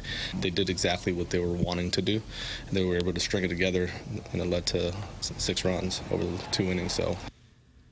Uh-oh. That was a bad one. It's just the ending of it. It's so difficult. Was that on TikTok? Nope, it's on me. That one was bad. Okay, we'll get through it. I'm sure we will. I know we will. I know we can do this.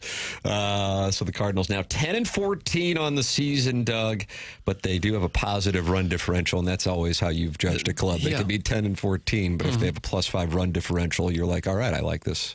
There's got to be a way to get into the playoffs with a run differential in That your was favor. Strauss's thing. Joe Strauss always referred to that. The Philadelphia Phillies above 500 and in second place in the NL East, however, a -3 run differential. Who would you rather have? I don't know. I see highest run differential in the majors, Chicago Cubs. My town C.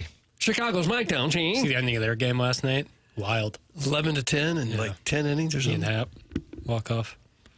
So Newt stayed in the leadoff spot, Doug, and had a big game.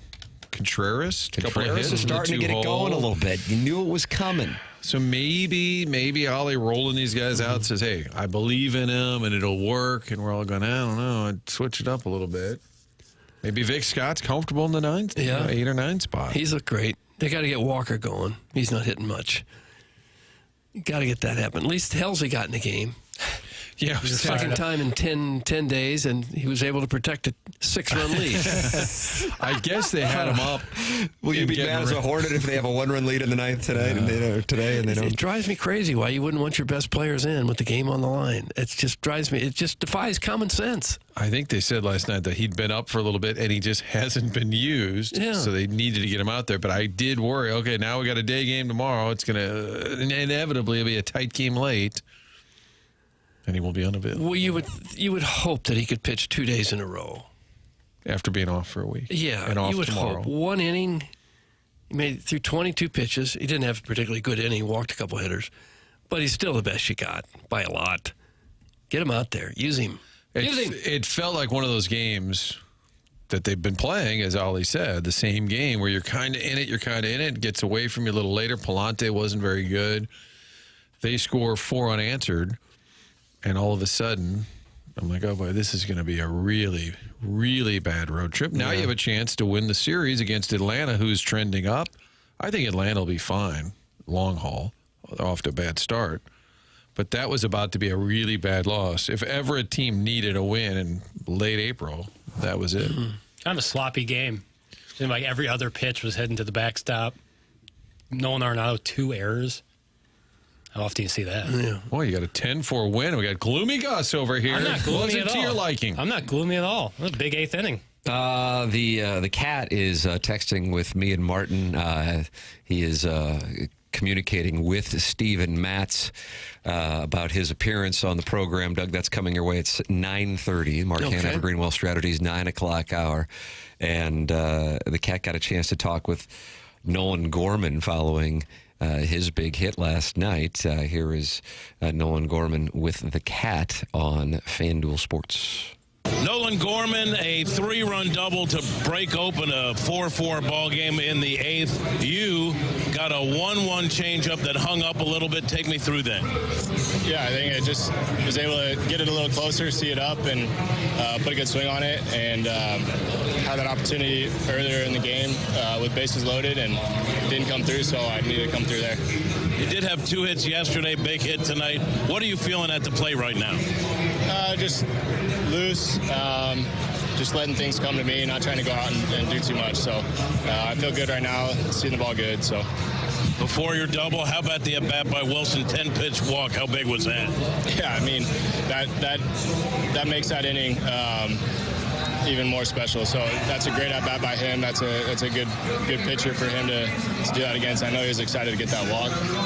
How about Matz tonight coming in and kind of holding serve there? Yeah, that was huge by him. I mean, coming in and limiting damage and letting the offense get there and do our job and get some runs on the board. Good job. Thanks for the chat. Thanks. Not too bad. Not too bad. We'd like it to breathe just another half second. Gorman said he figured something out in the final game at Citi Field over the weekend. I don't know. I mean, statistically, he has had a good last 3 games, and obviously last night's hit was critical. That'd be wonderful. I mean, I don't know why he would say it if he didn't. And either way, if he feels like he did, that certainly can have some power psychologically when he's in the batter's box. And last night he was up there in a critical spot, 4-4, and certainly delivered. So wouldn't that be wonderful? I go back to what Oli Marmol said, that we're going to make sure we extend his playing time now. That's great. The only question then is who doesn't get playing time, because Wynn is now off the IL, and I just don't know where it's going to come. Doug, you're theorizing Burleson? I think he may get some Burleson at bats as a DH, and now Donovan while he's got the rib out of joint. Yeah, it seems like there's always somebody a little bit banged up. Yeah, I thought it was pretty noticeable that they didn't pitch it for him in the 6th. Lefty reliever in, bases loaded. He's kind of at that point with the Cardinals where it's time to deliver, or you may have to think about moving on. He did have the one big year 2 years ago, 27 homers, 76 ribbies. But at this point, with a career, he's hitting like 223 for his career, you need more than that. You need more than that out of a guy who's supposed to be a big hitter. I guess you hang with him throughout this year for sure. I don't know how many more years that you think, well, he's gonna get there. Generally, the top hitters in the game, they're pretty good pretty early on in their career. And maybe he's just a Joey Gallo type who can hit a bunch of home runs, but he's not going to hit it for any kind of average. He's going to strike out a lot. I don't know that you can have that in your lineup. Maybe. If there's enough home runs, you can. That's for sure. Any of you handsome boys heading to Maypole? Let me know, and I can get you some monogrammed loafers or Deedle Point belts.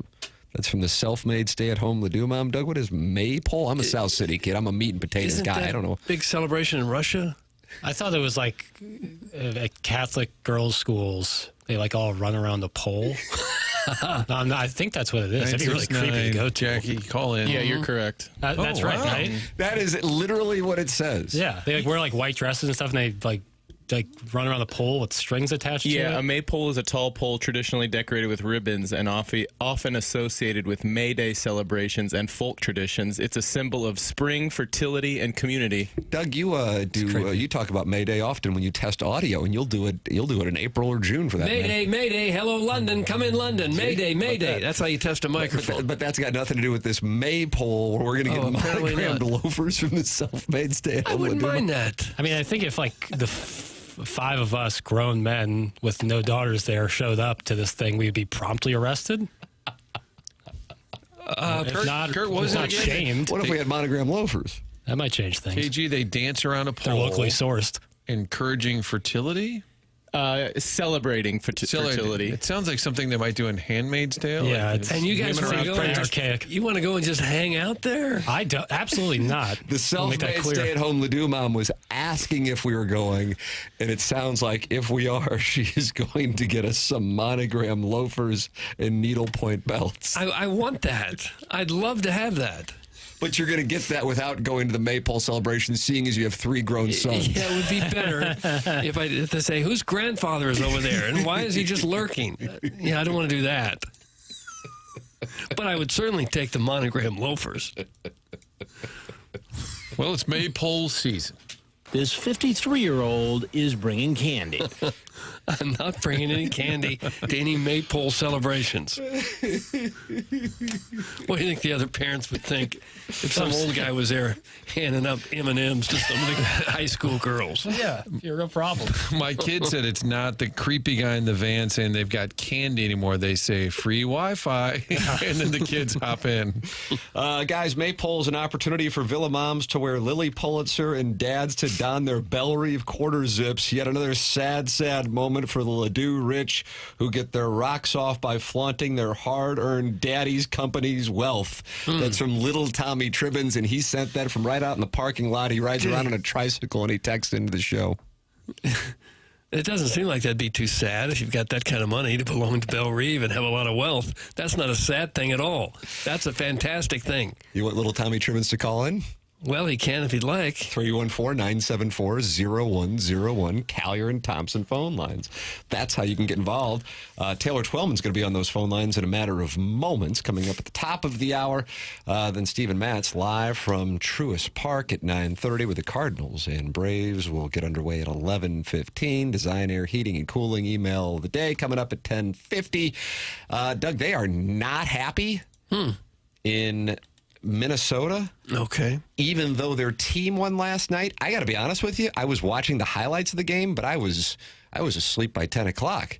Well, if I was asleep by 10 o'clock and I was in the Central Time Zone, that means I missed the puck drop of the Wild's Game 2 in Las Vegas. The game started at 10 p.m. Central Time last night. 10 p.m. How is that good for the game? Holy crap.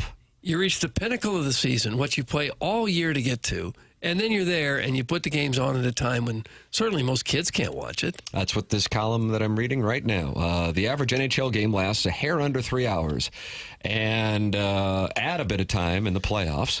And God forbid a game goes into overtime, especially in the playoffs where it can go for ever. It's safe to say Game 2 of the Western Conference first-round series between the Wild and Golden Knights, which was scheduled for a 10 p.m. puck drop Tuesday, will be pushing the bar close. Fans staying up in Minnesota can expect it to wrap around 1 a.m. 1 a.m.! Yeah, that could have been us if we'd played the Golden Knights. Holy crap. Yeah, that would have been. Uh-huh. And I'm sure it's no good for the players either. I mean, their body clocks aren't used to playing hockey at 1 in the morning. My goodness. That's a late night for any Wild faithful in the Twin Cities who have to get up for work in the morning, and probably too late for any kids who have to catch the bus to school the next day. It's the latest example of a Western Conference team in the Central Time Zone getting a game time that makes absolutely no sense for their fans. Of course, Blues fans know it well, but I don't remember a 10 o'clock start. Martin, you remember a 10 o'clock start ever? No. I don't remember that. No. I know the Detroit Red Wings lobbied for years to get out of the Western Conference because they're on Eastern time. Yeah. And a lot of their games would be starting throughout the year. They were starting at 11 o'clock at night or so. And it made sense for them, but I do miss the Blues Red Wings. I do too, man. When they played a couple weeks ago, I was thinking that. It feels like nothing now. Detroit's in town, and they used to be one of. I mean, it surpassed the Blackhawks for a while there. Think about it, Doug. Yeah, think about it. Keep I don't thinking know about what the solution is to avoid these really late games, unless it's to do like what the NCAA basketball tournament does. You just got to have more places to show your games. Yeah. Yeah, it's terrible. I think it's awful. If any sport did that, like such a late start. They've done it in the baseball playoffs a little bit too. Haven't there been some really late starts in the baseball playoffs recently? 2002 Cardinals Diamondbacks. I remember being out there in Phoenix, and the game was starting at, I think, something in the 10 o'clock hour, St. Louis, maybe 9:45 St. Louis time. I feel like when they played the Dodgers most recently, 14 or so, it wasn't like that. Like I never felt like it was starting that late. No, I think that 2002 thing was, they're kind of like, okay, we can't do that again. But what in the hell at 10 o'clock? I mean, I'm telling you, because if Eriksson Ek doesn't score last Tuesday night, that would have been the Blues. I mean, Minnesota's a bigger television market than St. Louis. And we would have been going bat crap here, and justifiably so. That's insane. I had no idea. I knew about the Wild winning last night, but I had no idea that the thing started at 10 o'clock Central Time. And I looked up at 5 yesterday. The Carolina game was going in St. Louis at 5 o'clock because it's 6 o'clock Eastern. But it's all TV. I guess 100%. Until the league can bully them a little bit, TV's going to decide it. Taylor Twellman's going to join us 9 o'clock. Stephen Matz, 9:30. This is TMA, presented to you by Brown and Crouppen on 101 ESPN.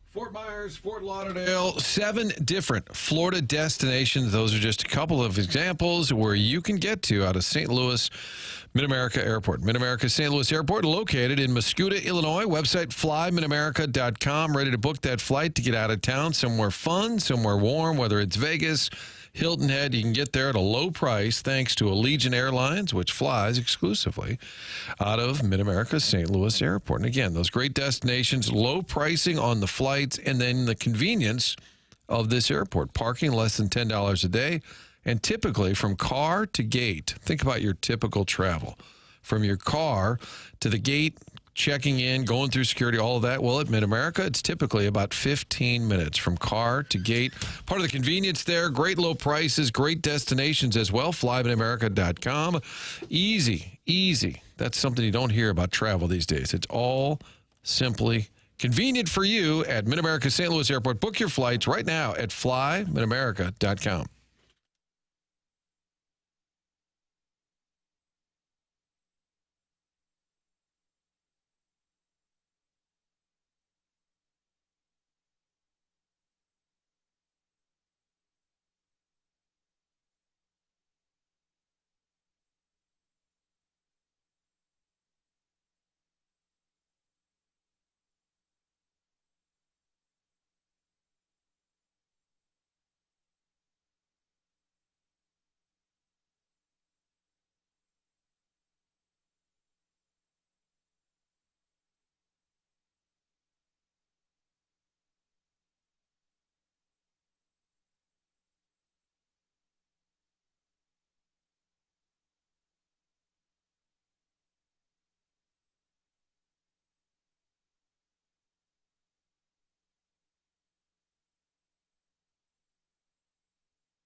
This is Action Jackson with a Sports Center update. That's brought to you by Saliga Heating and Cooling. Blues play tomorrow, Game 3 against the Winnipeg Jets, and you can catch it right here on 101 ESPN. The pregame will start at 7:30.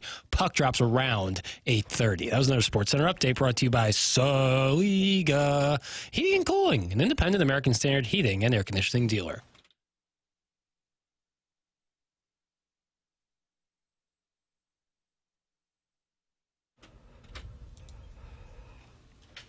Well, this Jackson theme music, Doug, he's really on it today. Yeah, I know. He's excited about it. I think we all are.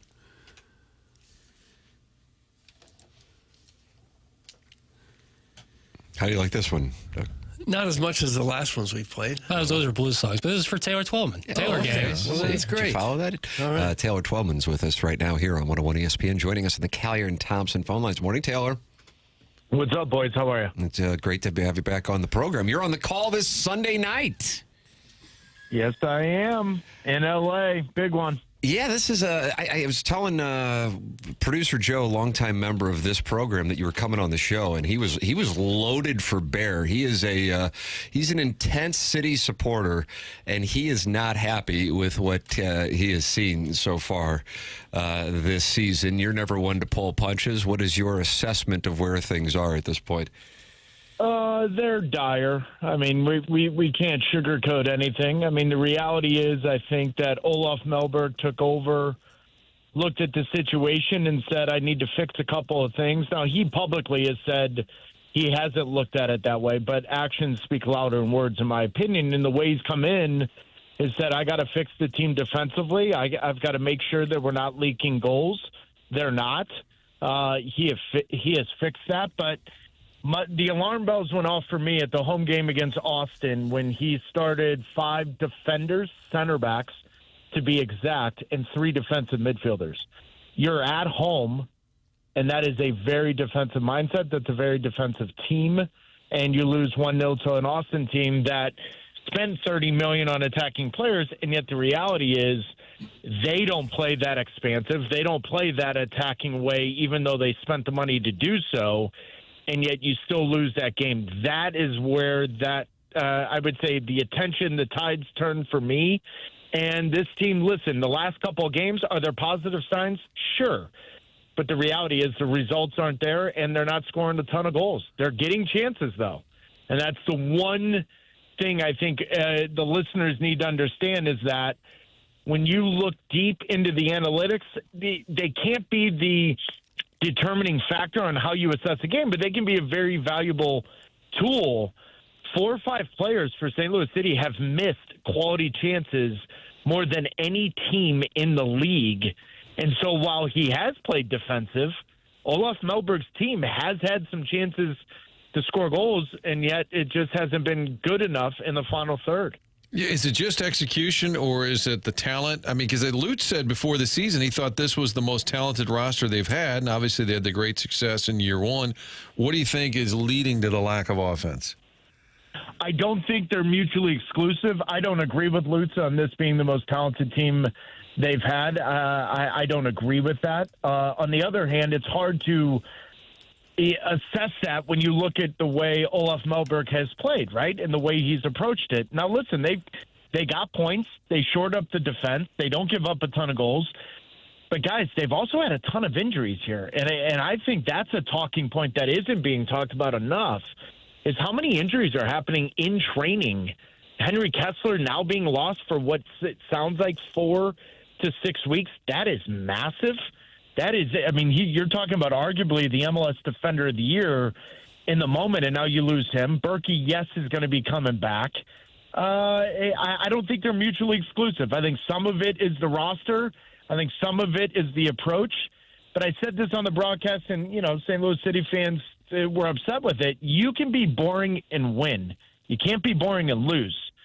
And that's a real issue, I think, for this team right now. And I think City fans are now starting to see this team isn't getting the results, and yet they're not as exciting as, say, they were in the first season, even though that style of play wasn't conducive to winning in the bigger moments. But the fans are still there, right? There's still not many seats available, if any, for almost every game. So the fans are hanging in there so far. Yeah, the fans is never going to be a problem in St. Louis City. Quite honestly, the fans are going to drive the narrative. The fans are going to drive the energy and the accountability. That's why St. Louis is one of the best cities, if not the best, when it comes to understanding this sport. But you knew the bubbles were all of a sudden going to burst a little bit when you're saying, hang on a minute, if the style of play is not going to be exciting and we're not getting results, now that's where the accountability comes into play. But, yeah, absolutely. The fans still are showing up and the fans are delivering. It's just unfortunate that the product on the field is not. Is Klaus still their best threat, or is it Betcher or Wallem? Who should be up front and giving them the best chance to score? If Vollem's the best threat, then guys, we're in trouble. Right. So the fact that that's even part of the question is very, very intriguing to me. Listen, Klaus is a handful. He's a presence. He's not a goal scorer. I've said it on this program. I don't know now, 3 years I've done this? Yeah. And I haven't been proven wrong.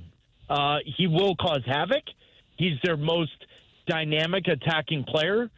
But it only works if the players around him are scoring goals. That's the only way this thing works. The fact that he's got, one goal since May 11th of 2024? Yeah, 1 goal, 1 assist since May 11th. Right. So I think that answers your question for you. Betcher came into St. Louis City, scored a ton of goals, got hot. I took criticism from St. Louis City fans because I said there's just not a natural goal scoring appeal to him, style of play. He causes havoc. This year, it's been a little frustrating, I think, for St. Louis City fans because there's a lot of wayward touches. Against Columbus, he should have easily scored 2 goals. So this isn't just a one-man fix. Collectively, they haven't been good going forward. And the longer this goes, guys, the more pressure it feels on the entire team. And so that's why they need a game where they can score a ton of goals. I just don't know if they're going to do that against LAFC this weekend. Do you think they tell Olaf, hey, it's great, you're fixing the defense, but, man, we can't put out a boring, your theme of being boring and then losing, I agree with that. Do you think that gets expressed at any level to the coach? Well, look at the last 2 games at home. They've played a much more expansive team, a much more different lineup. I'm really intrigued to see the young kid Joyner. The fact that he's the only player under the age of 24 that Olaf has played this year says a lot. That academy needs to be used. The youth in St. Louis City need to really be pushed to the forefront. The best teams in MLS, you maximize every player acquisition mechanism to maximize the salary cap. The academy, the youth, the young players, that's got to be used in St. Louis City much more than it is in the moment. Joyner's one of those. I think absolutely it's been expressed to Olaf Melberg, but if you're being fair to a manager that's taking over a situation where they didn't score a ton of goals until the end of the year, they were leaking goals, which forced them to miss the playoffs. You can't all of a sudden say, well, yeah, we like what you did there, but now you got to fix this now. You can't have your cake and eat it too. And they knew this, I think, hiring Olaf Melberg. Anyone that had paid attention to him overseas coming here, this is who he is. This is how he's going to go about his business. And so now if you're frustrated with that, well, then you got to all of a sudden say, well, maybe we're being unfair. Either way, they got to get it going. So, Tim, I threw out Klaus, Conrad, Vellum. They got swatted into the upper deck. Who's the best scoring threat on this team? Is it Celio? Give me the guy who you think has the best chance to score night in, night out. I don't think I have an answer for that. That's a win for me, Tim. I guess by definition it's a win for you and a loss for everybody who's a fan of the team. It's not a good sign. I don't think there's a guy in this team that can score you 15-plus goals, and I don't think I'm being harsh. Now, do I think there's a team that can have 4 guys score 7 goals? Absolutely. Absolutely. But give me the best teams in this league, best teams in the world. You got a guy that you can count on. And you got a guy that you can count on a goal every 2 games. And the best teams have a guy that can score a goal every game and a half, for lack of a better way to put it. They don't have that. And I don't think I'm being harsh. I think it's a realization. I think Klaus could get hot. I think Betcher can get hot. Both of them have shown that. But you're asking me over a 30-game season. Guys, the proof's in the pudding. I don't think they have that. Is there a way to get it? Is there some move, some trade, or a way to get it during the season? Yeah, I think, the transfer, the last window ends, if I'm not mistaken, at noon tomorrow or midnight tomorrow. So there may be a last-ditch effort here. But this is now third year. I think this is where the ownership has to look at it and say, we've got to start spending money. We've got to spend money in the right places. Because when you look at an Atlanta United that spent $50 million, Austin spends $30 million, Cincinnati spent $28 million plus. If you're going to try to win, try to compete at a high level, this league is now separating those teams that want to and those teams that just kind of want to survive. And that's where I think the ownership this summer, and particularly going into 26, you're going to have to look at it, because that's just the reality of the situation is this team needs help. But if you are thinking collectively right now, all we need is one player to score, and that's a 9, you guys answer me this. Are they creating enough chances for someone to come in here and score 25 goals? I don't know that answer. So I think it is a collective answer to your question on how do they score goals. I think they're 2 or 3 pieces away from really becoming that team. Now, defensively, as long as they stay healthy, I think they're very good. I think Henry Kessler was an unbelievable move. I was a huge fan of it, even when they got rid of Tim Parker, and everyone, the fans were a little, uprooted in sensing that, wait a minute, why would we do that? Kessler's younger.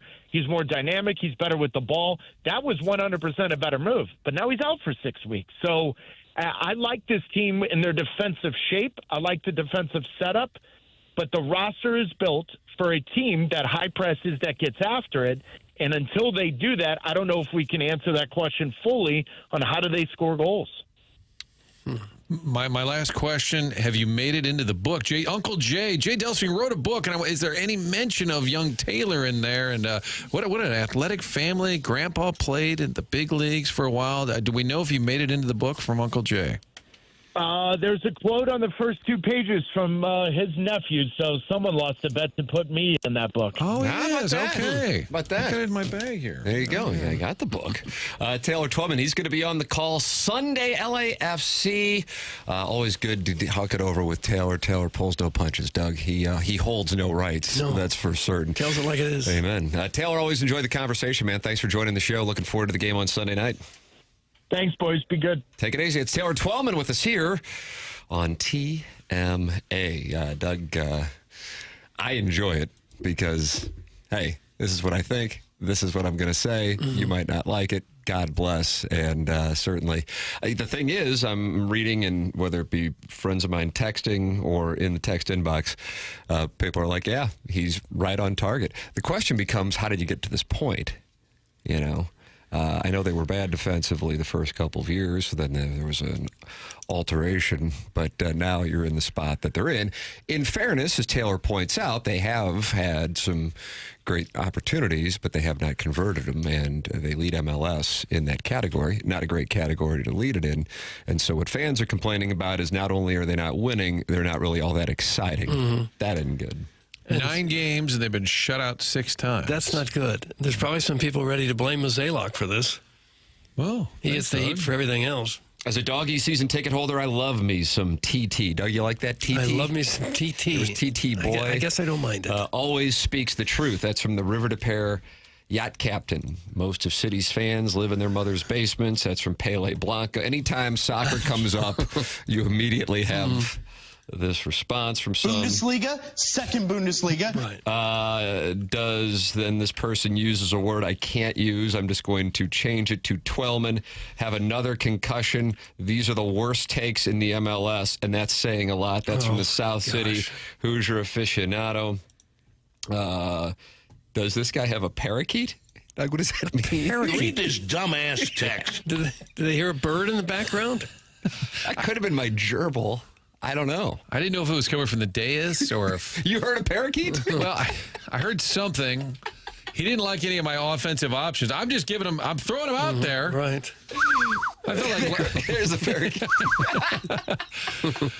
I had an Oli Marmol discussion last year off camera about this player, that player, and he wasn't real positive. And I said, well, they're not my players. I felt like saying that to Twellman. This is all I got. These are their options. Really? Mr. Sider's not happy with Jackson's 7-iron distance, and he's not happy with City. Guys, if you waste your free time watching the joke of a soccer team we have downtown this year, you need to reevaluate your life. That's from Mr. Siders. Okay. Oh, baby! Well, they don't have anybody with more than one goal. That's an issue. They're spreading it around, Doug. They're spreading not much. They're not spreading a lot around. It's interesting that Twellman, who knows his soccer, is saying Klaus is not a scorer, because I think that's how he has been positioned by the team. Like he was going to be their guy. Yeah, he was. Early in that first year, he was the guy scoring all the goals. Play striker, it's usually your goal scoring position. That's what I'm saying. That's where, and then in recent games, they've been moving him back further. So I said, maybe the new coach has said, hey, this guy can't really score. I want to move him back a little bit, which is what Twellman seems to be saying. There is the kid Joyner from Bloomington. I don't want to get into, I know Ebby Dunn here, but in the weeds. Dunn. Joyner is a young kid from Bloomington, Illinois, who I think is going to be back out on the pitch this weekend. Deep Voice Dude is in the Michelob Ultra YouTube chat and says, WNBA is more popular in America than MLS. I don't know about that. That's Deep Voice Dude. And then Iggy on the couch is Iggy's name in the Michelob Ultra YouTube chat. Fever opened the season versus Chicago. Now, what kind of comment is that? It's a schedule reading. What's wrong with the schedule reading? And I know Iggy loves the WNBA. Okay. Sophie Cunningham on the Fever. That's right. And she just got into the Missouri Hall of Fame, and so did Brock Olivo. Do you see that, Martin? Oh, it's a great video. I did not see that. It was a great video. Dave Manor. Yeah. I really enjoyed hiccups. I really enjoyed that. Sometimes Tim would get the hiccups on Balloon Party. And then Jackson would then immediately start breaking down the Eastern Conference NBA playoffs. Yeah. Yeah, it'd be tight. That to scare him, try to get the hiccups away. Scare him. And then the NBA scared Tim enough? No. It scares texters. I got to battle through, though. Pull it together, boy. Pull it together, boy. Pull it together, boy. Pull it together, boy. Pull it together, boy. Okay. Stephen Matz joining us coming up at 9:30 on the program. Design, Air, Heating, and Cooling email today, 10:50. There is your Stiefel dossier. We are in the Mark Hanna Evergreen Wealth Strategies 9 o'clock hour, and Mark is online at evergreenstl.com.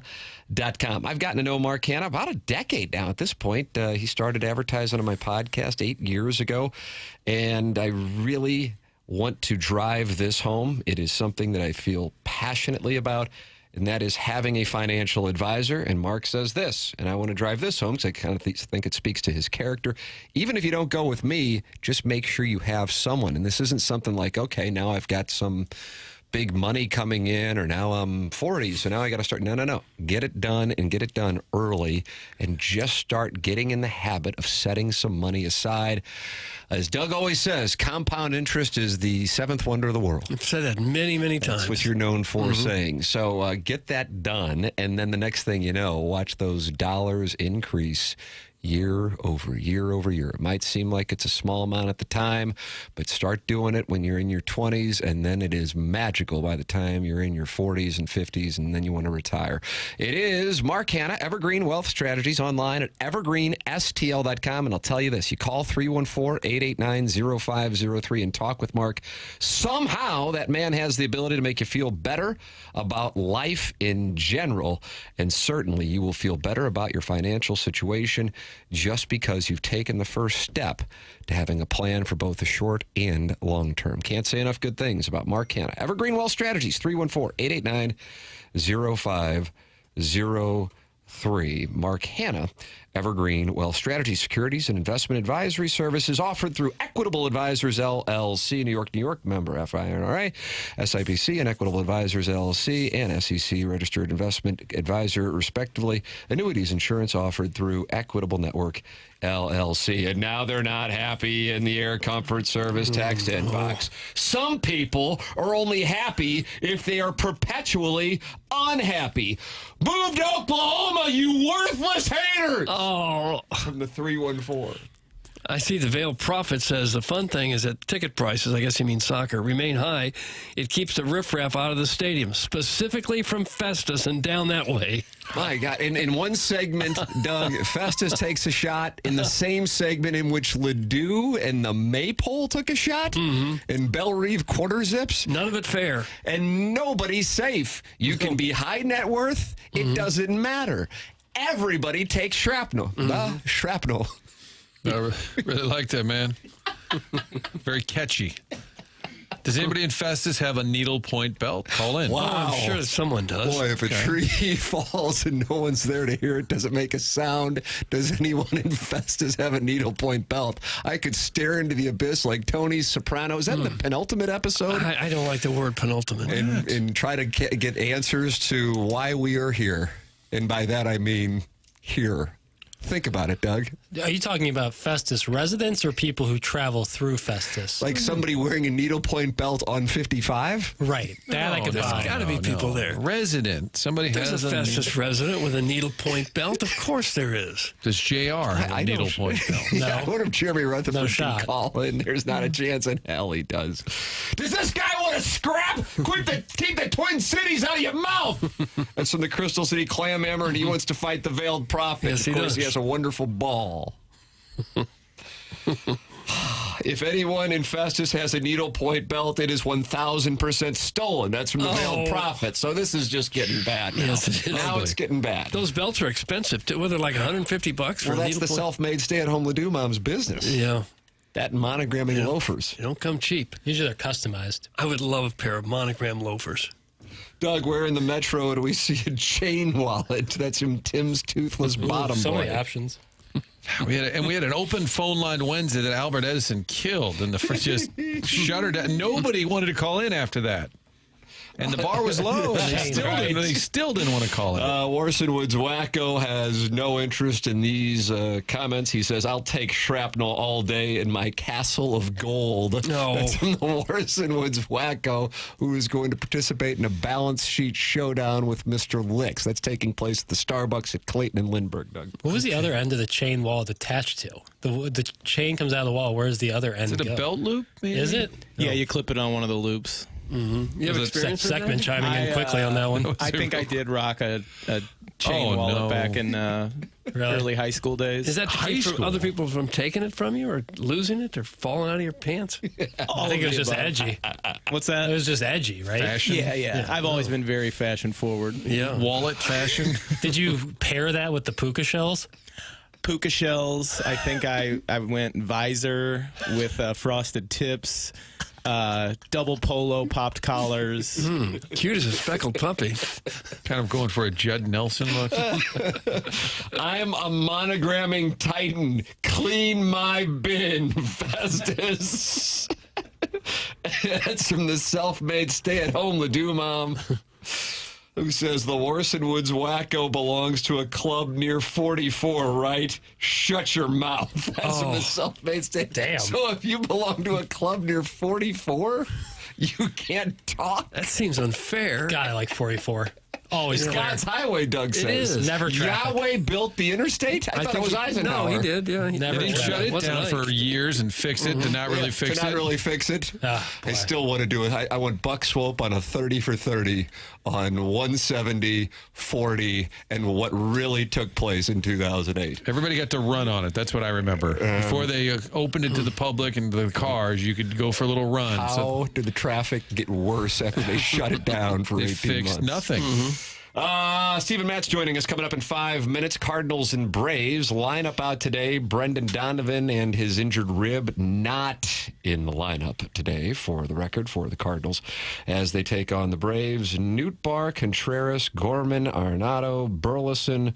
He'll be playing first. Contreras DHing, Walker, Pozo, and Victor Scott continuing to rake in his hometown. Mason Wynn at short. Miles Michaelis on the mound against Bryce Elder. Stephen Matz got the win last night. 2 2/3 of key outing last night for Matz. He joins us next. This is TMA 101 ESPN.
In 2025, we're gonna go all in.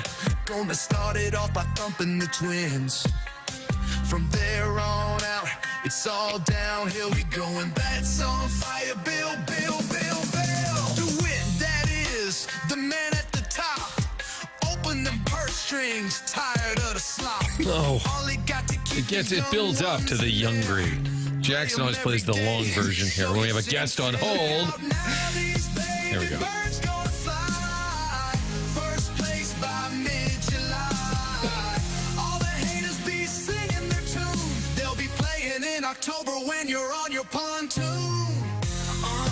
They young gray. Doug, they're young green. They are young green. They young gray. Oh yeah, boy. They young gray. Mason win. This dude be Mason won. This dude be bussin'. Stephen Matz joining us here on TMA Live from Truist Park, and he is a part of Big League Bash and also participating in the All-Win campaign. Join for an unforgettable evening of music, sports, and giving back at the first ever Big League Bash, this one-of-a-kind charity event featuring Adam Wainwright. And it's coming up on July 27th, and a tailgate-style party featuring appearances by our guests, Stephen Matz and Ryan Helsley, and other current Cardinal players. And Stephen joins us right now on the Callier and Thompson phone lines. Morning, Stephen. Hey, how's it going? Good. Thanks so much for joining us. I understand Jim Hayes is in your ear throughout the course of this morning. Is that correct? The cat is working you over?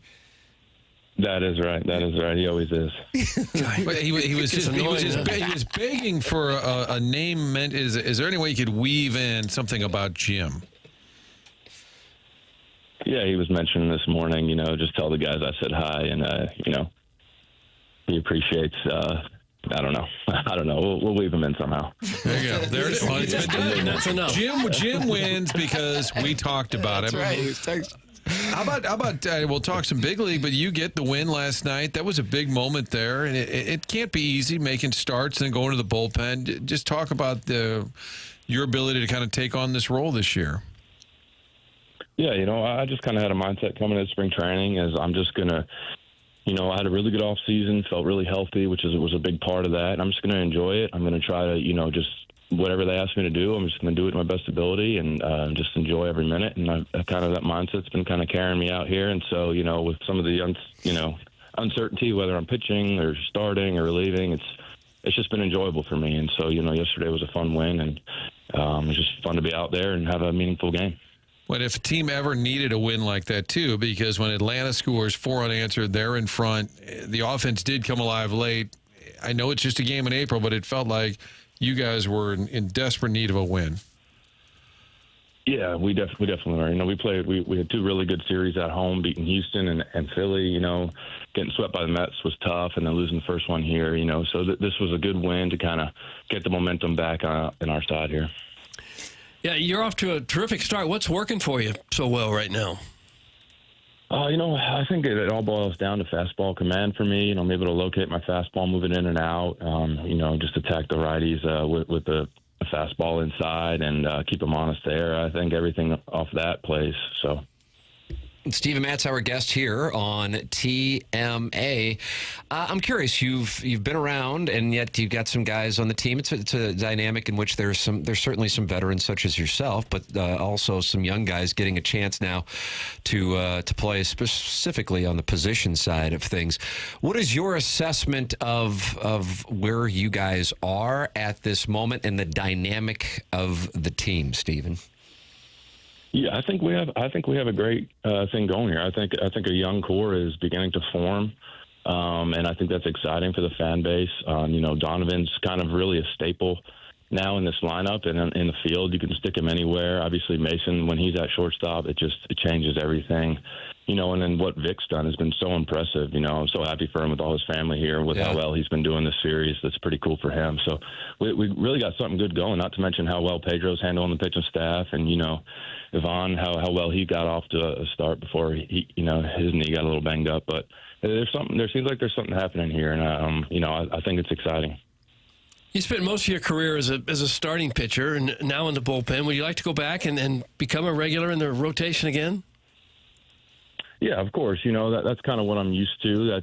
There's something special about starting a game, having it be your game, and you know, that feeling you have after you get a win when you start the game is tough to match. And so, you know, but like I said, I'm enjoying. You know, that was really fun yesterday to come in a big situation and, you know, in a really good environment yesterday. And so, you know, I'm just taking it one day at a time and just enjoying the opportunity I have to be out there and be healthy and compete. Stephen, I know you guys have business to tend to here in about an hour and a half in Atlanta, but I wanted to make sure we talked about what you are doing with Adam Wainwright's charity and the All Win campaign. You're going to be donating to the Backstoppers, which is a very popular local nonprofit that provides ongoing financial assistance and support to the spouses and dependents of first responders who have lost their lives in the line of duty. If you could, please tell us about what you are doing and why it is near and dear to you.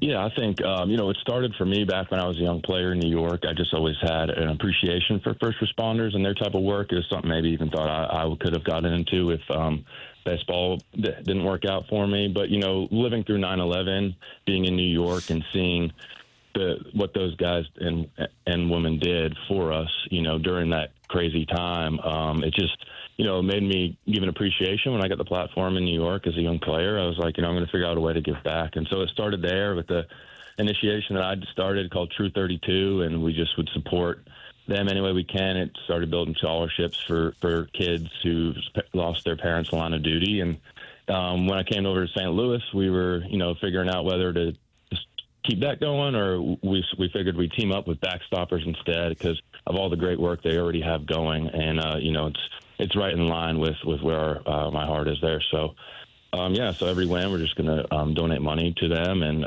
support them, bring them out to games from time to time. And so that's kind of where we're at with that. So it's a cool opportunity what Big League Impact does for us to just create that space to team up with great organizations like Backstoppers. Yeah, absolutely, man. Backstoppers, outstanding, and what Adam has done with Big League Impact, certainly following in the footsteps of some of these great organizations. Well, we appreciate, and our audience appreciates what you're doing with Backstoppers as a way to raise money for a wonderful organization and being a part of what is coming up on July 27th. You and Ryan Helsley and other members of the Cardinals going to be there for the first ever Big League Bash featuring Adam Wainwright and, of course, Stephen Matz, Ryan Helsley, and other Cardinals coming up. You can learn more about it at 101ESPN.com. Great work last night, man. Thanks so much for joining us this morning on the show. We appreciate it, Stephen. Thanks, guys. Thank you. It's Stephen Matz with us here on the Callier and Thompson phone lines. We appreciate his time and also what he is doing both with Adam Wainwright's organization and, of course, the Backstoppers. You can win tickets to the Big League Bash by winning the Design Air Heating and Cooling email today. Send yours in the morning after at InsideSTL.com. Design Air Heating and Cooling email today wraps up the program. Tim McKernan, Doug Vaughn, Martin Kilcoyne with you. The program's called TMA. It's presented by Brown & Crouppen on 101 ESPN and the TMA STL YouTube channel.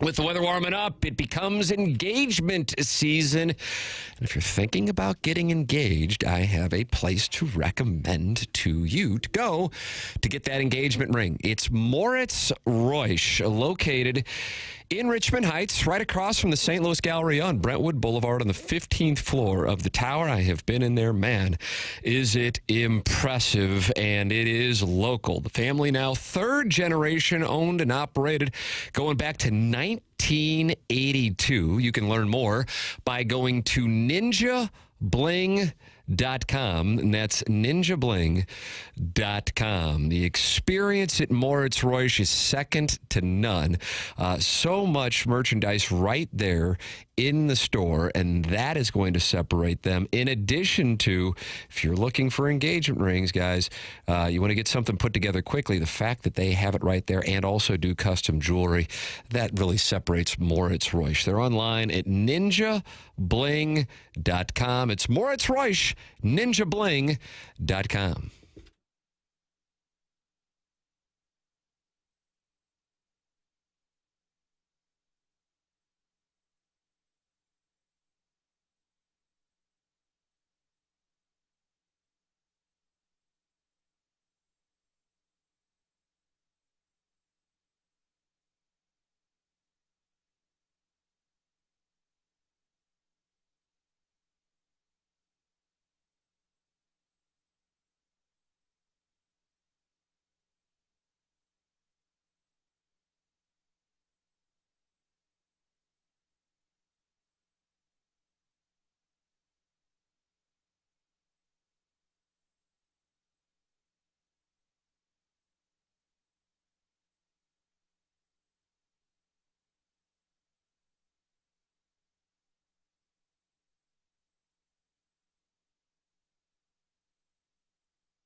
How you like this one, Doug? Well, maybe it'll pick up a little bit.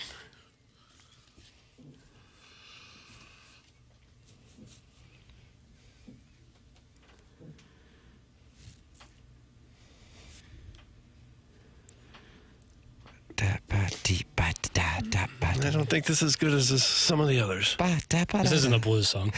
What is it? This is Mr. Blue Sky by Electric Light Orchestra. Okay, it's not as good as Jeff some of our Lynne. blues songs. Oh, Friend of the show. Traveling Wilbury.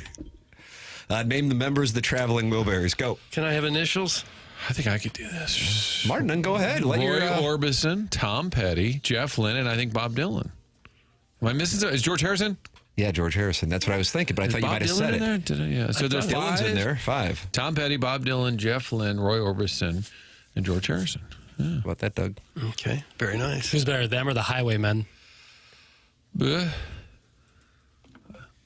Wilburys. But tied for I first. think I'm going to go with Wilburys. Kind of a Wilburys guy. Yeah, I think I'm going to go with Wilburys. I don't know if that's a controversial take, but if you hate it, you'd be at home. And the Air Comfort Service text in. God, they hate everything today. I'll have to agree with Mailman Rob, though, when I said talk about. I didn't feel like Matz was too wordy, so I was trying to formulate something quick, and we had a window to get in our questions. And I failed. I said, talk about, which I hate. Jackson, next time it happens, give me the buzzer. Okay. I'll take the buzzer. And get some time away. Yeah. Well, that's better than what we talked about with Matt Holliday was a week or two ago about how media sometimes just makes a statement and then expects a player to talk about something afterwards. I saw a video of Castellanos being asked something like that after they won the NLCS, and this guy just like lists. I think I remember that one. It was so awkward. Lists what Castellanos had done in the series, and he goes, "Is there a question in there?" Perfect. So what your grandma would think. It can be hard to ask questions when you know what the answer is. Yeah, a lot of times we know what the answer is, Right. but you have to ask it just in the interview setting. It's a facade. It's kind of a charade, even charade. It also depends on the me in the middle person. Like if Holiday called in right now, we could ask him just about anything. We have no rapport with Matz, and we're like, not yet. So, how's it going? Big leagues and stuff. I don't know. What's the question? Just talk about baseball. Shrimply Pibbles, Doug, he, of course, sends in pictures of his wife. Does he? To the Air Comfort Service text line, 314-399-9646. He says the Traveling Wilburys first met at an orgy. Is that probably not true? Probably not. Each of the gentlemen probably did just fine on their own and didn't need help from the others. Shrimply Pibbles, though, he's... May I join you? Oh, see, they didn't right need there. that. They That's didn't need audio that. of the meeting. That sounded like petty. I join you. Guys, I'm honestly kind of surprised Jackson knows who the Highwaymen were. I tip my cap. Yeah. I was a Highwayman. Oh, man. Chris Christopherson, Willie Nelson, Johnny Cash. I feel like I'm leaving somebody out. There's gotta be... WJ. That's the initials. Oh, Waylon Jennings. Yeah.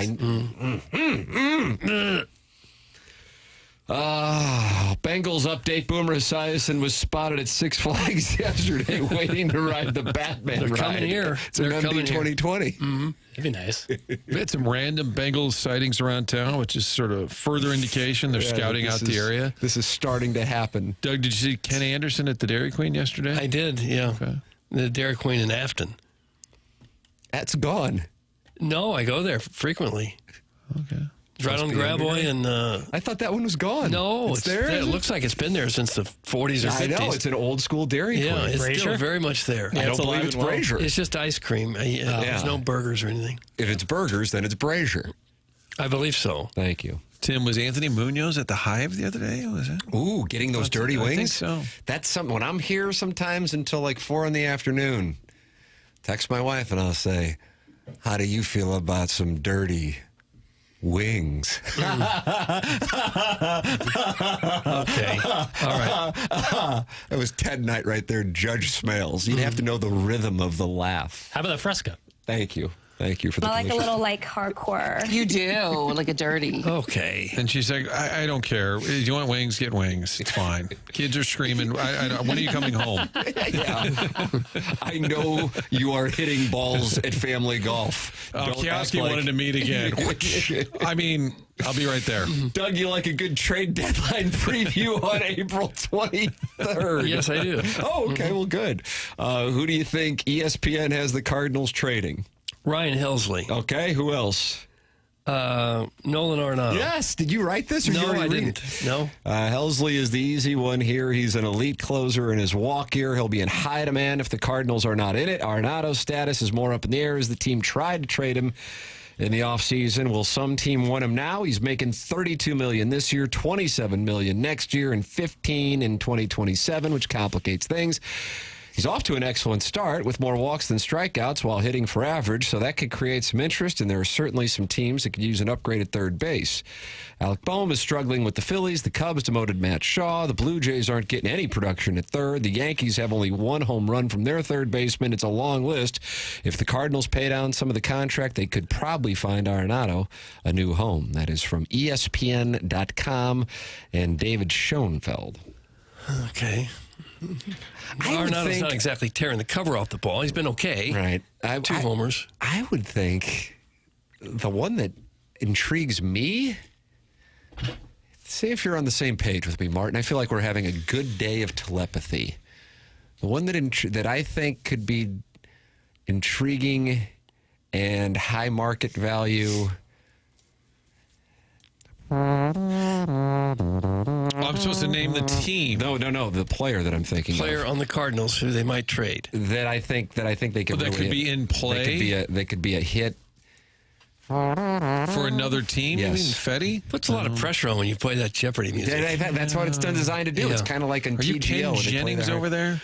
I think so. Maybe Aaron Rodgers. So you're the player that they I think could... Sonny Gray. I know he didn't want to leave this offseason, but if he's, by the time the deadline rolls around, or He'll even rethink sooner, it if they're buried. right?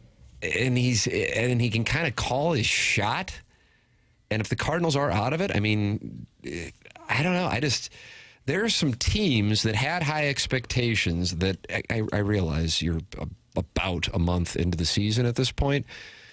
I don't know. I could just see that being the case, and he's been pretty good. I don't know. That's where I think the Cardinals actually might be in a spot to take advantage of it. The Helsley situation, Doug, you enjoy that he only pitches once every 7 days. When the game's completely in the bag already. Never in a tight game, in a close one. I don't know. Unless they're ahead. I don't know on the Arenado one, but it is good news, as Schoenfeld presents, that you've got a spot where a bunch of teams are not necessarily getting much from third base. But the Sonny Gray one, I wonder if that could change over the course of the season, and he might, because if he's blindly waiving his no-trade clause at the start of the offseason, he's going, God, I got a couple more years, family's in Nashville. I don't know. I got a sense that there might be something more to it. Especially if they're bad. He's getting later in his career. Right. And if you say to him, you have a chance to go to X, and they're in first place, then maybe it's like, wouldn't mind getting that. The other question I have, we used to have a list of guys. Who's untouchable? Is anybody on this roster? Like if a team called and was interested, is there anybody you'd say no? I would say no. There's not anybody that's untouchable. Isn't that a little disconcerting? Alarming. Yeah. Because every team, like, well, we're not trading these three guys. You can't touch him. You can't touch him. As far as the major league roster goes, my answer is yes. I don't think there's anybody who would be untouchable. Yeah. They've got some young players that are promising, but they don't appear to have any superstars coming up through the ranks. The Jordan Walker thing is really I mean, I think it's probably past the point of being concerning. I think that's a euphemism at this point. I'm not saying, hey, bench him. I get what they're doing. It just, for whatever reason, isn't happening.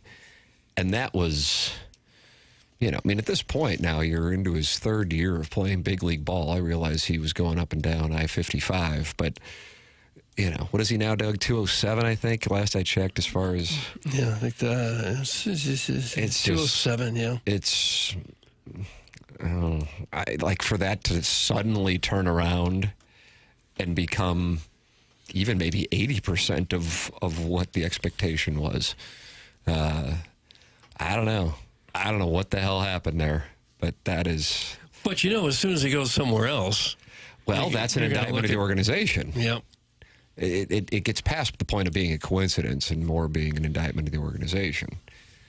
If he can get to where they were with him. I think he's got to play the whole year, end of the season.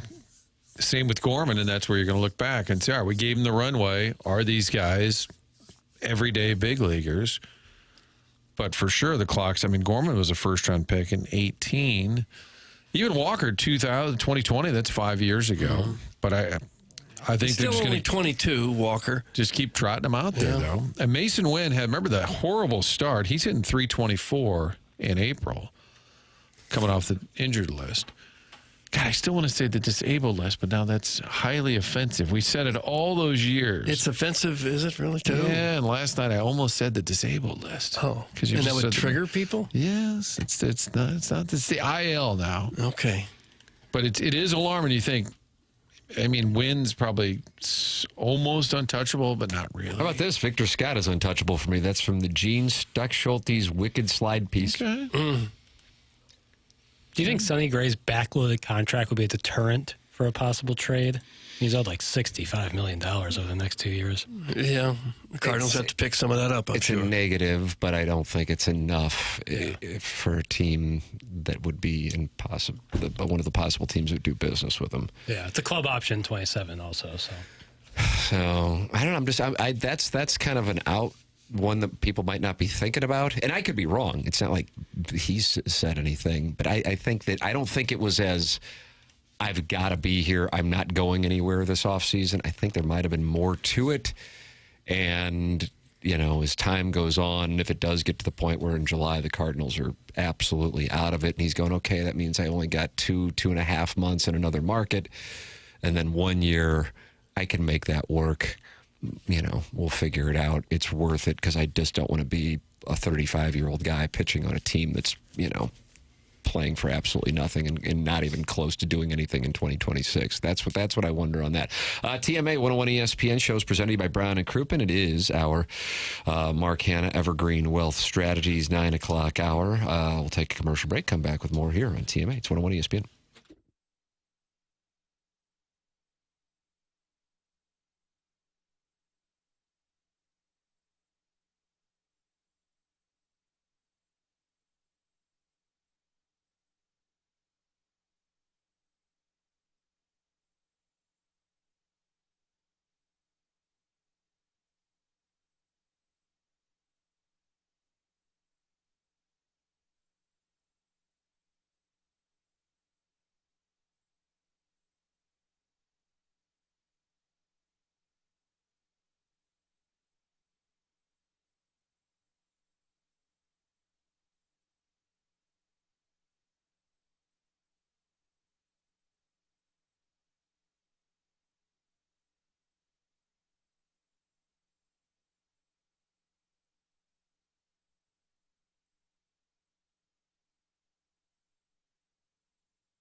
This is Action Jackson with a Sports Center update. That's driven by Johnny Londoff Chevrolet and Johnny Londoff Autoplex. The Cardinals' first pitch, in about an hour and 10 minutes in Atlanta, as they have the rubber match of their 3-game series off tomorrow. Cardinals starting at 11:15. Miles Michaelis on the mound for your Redbirds. There's another Sports Center update driven by Johnny Londoff Chevrolet and Johnny Londoff Autoplex. See them at londoff.com. Chevy, together we drive. Are you kidding me?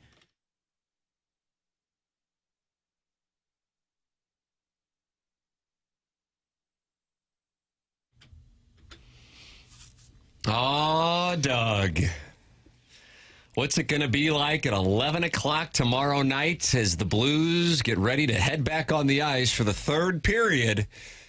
And this song is playing at the Enterprise Center. You know, they play this as the boys get ready. They turn the lights off. People hold up their phones. Well, sure they do. And they play Phil Collins in the air tonight. As the boys head out from the room onto the ice. That place is going to be up for snatch grabs, brother. Do they really? It will be. I've really backdoored my way into that one. They have a countdown clock. Yeah, I thought you were doing this on purpose. Yeah, of course I was. Hockey Insider, Jackson. I had no idea. It's a W for me, though. That is. Okay. I mean, I guess it doesn't matter how you win They don't as ask long how. as you win. They ask how many. And so if the game starts, we think around 9-ish. I've moved it to 9 o'clock and 30.5 seconds. So you think they'll slide because of the game before it? They'll just push it back a little bit? The more it's kind of casually getting moved back more and more. So it's monitor the Stanley Cup play. I monitor. I have nothing against the NBA as much as you catch hell for it, and I do like the NBA, but. The first round of the NBA playoffs usually, but I do like that because if you have a great regular season, you're rewarded. There just isn't a whole lot there. It stands out if a random team beats one of the top teams, whereas in the Stanley Cup playoffs, all hell can break loose.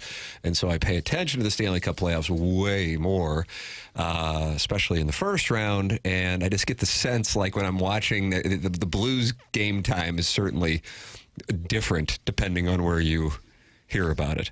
So therefore, if you bet the over when I announced it as 8:43 on Monday, you're probably cashing in already. I mean, it's moved that substantially. And it stinks for the team because there's a huge presentation and it's sort of back time to when the game begins. You want fans in the stands. Every team, they do a huge video production just for the playoffs.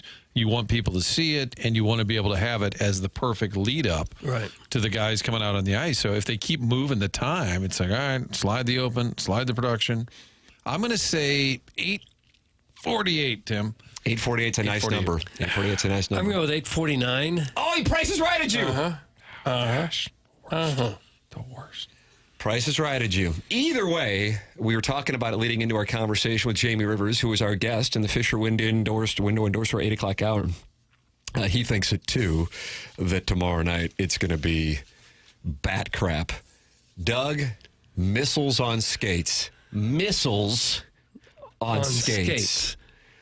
Yeah, most important game of the season to date, obviously. So I think the Blues will come out with a type of attitude that we absolutely have to have this one, or the series is, we're not going to have much of a chance, if any. So they ought to play with that urgency, and I'm sure they will. Well, they came out flying in game 2. They did, man. First 5 minutes, they dominated. Just the pace of that game. And they didn't have a whistle for 5.5 minutes. I would say I'm optimistic. The way they've been playing at home, you got a little bit of downtime here. And, somebody pointed out yesterday, well, that's rest for Winnipeg as well. But when you have Robert Thomas, who appears to be nicked up, Parayko, who's coming off an injury, 2 of your more prominent players. And Kyrou got run over by a beer truck in game 2.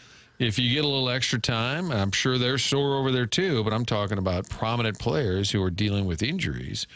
Thomas and Parayko, maybe the extra time, as much as it's a pain to sit around for a couple of days waiting for a game, maybe that will help the note be a little fresher in that game. I'll be intrigued to see if we can notice some kind of a benefit for one team or the other. I've been reading Mike McIntyre, the Winnipeg Free Press's columns and coverage to get the Jets' perspective, because that's a team that also could see some guys getting back into the mix for Game 3. We will see. And they also took the day off yesterday and just had their optional skate and with some of their injured players skate yesterday to see if the 2 days off winds up benefiting, because that's what you're going to have in between, obviously, 2 and 3 as we're experiencing right now, but also 3 and 4. And, operating on the premise that the Jets don't sweep this thing, you would have the same thing in between 4 and 5. You only go back to the 1 day off in between games 5 and what is being known as the Sundress Special in St. Louis on Friday, May 2nd. Bettman call it that? I believe put out a press that release. was his. Does he wear a sundress? I think he sent out a Twitter tweet. Okay. All right. He said, if we're planning on playing a while, I don't mind. That's the head coach of the Jets, who I believe before the season, Jackson ranked as one of the most attractive coaches in the NHL. You've got to be kidding me.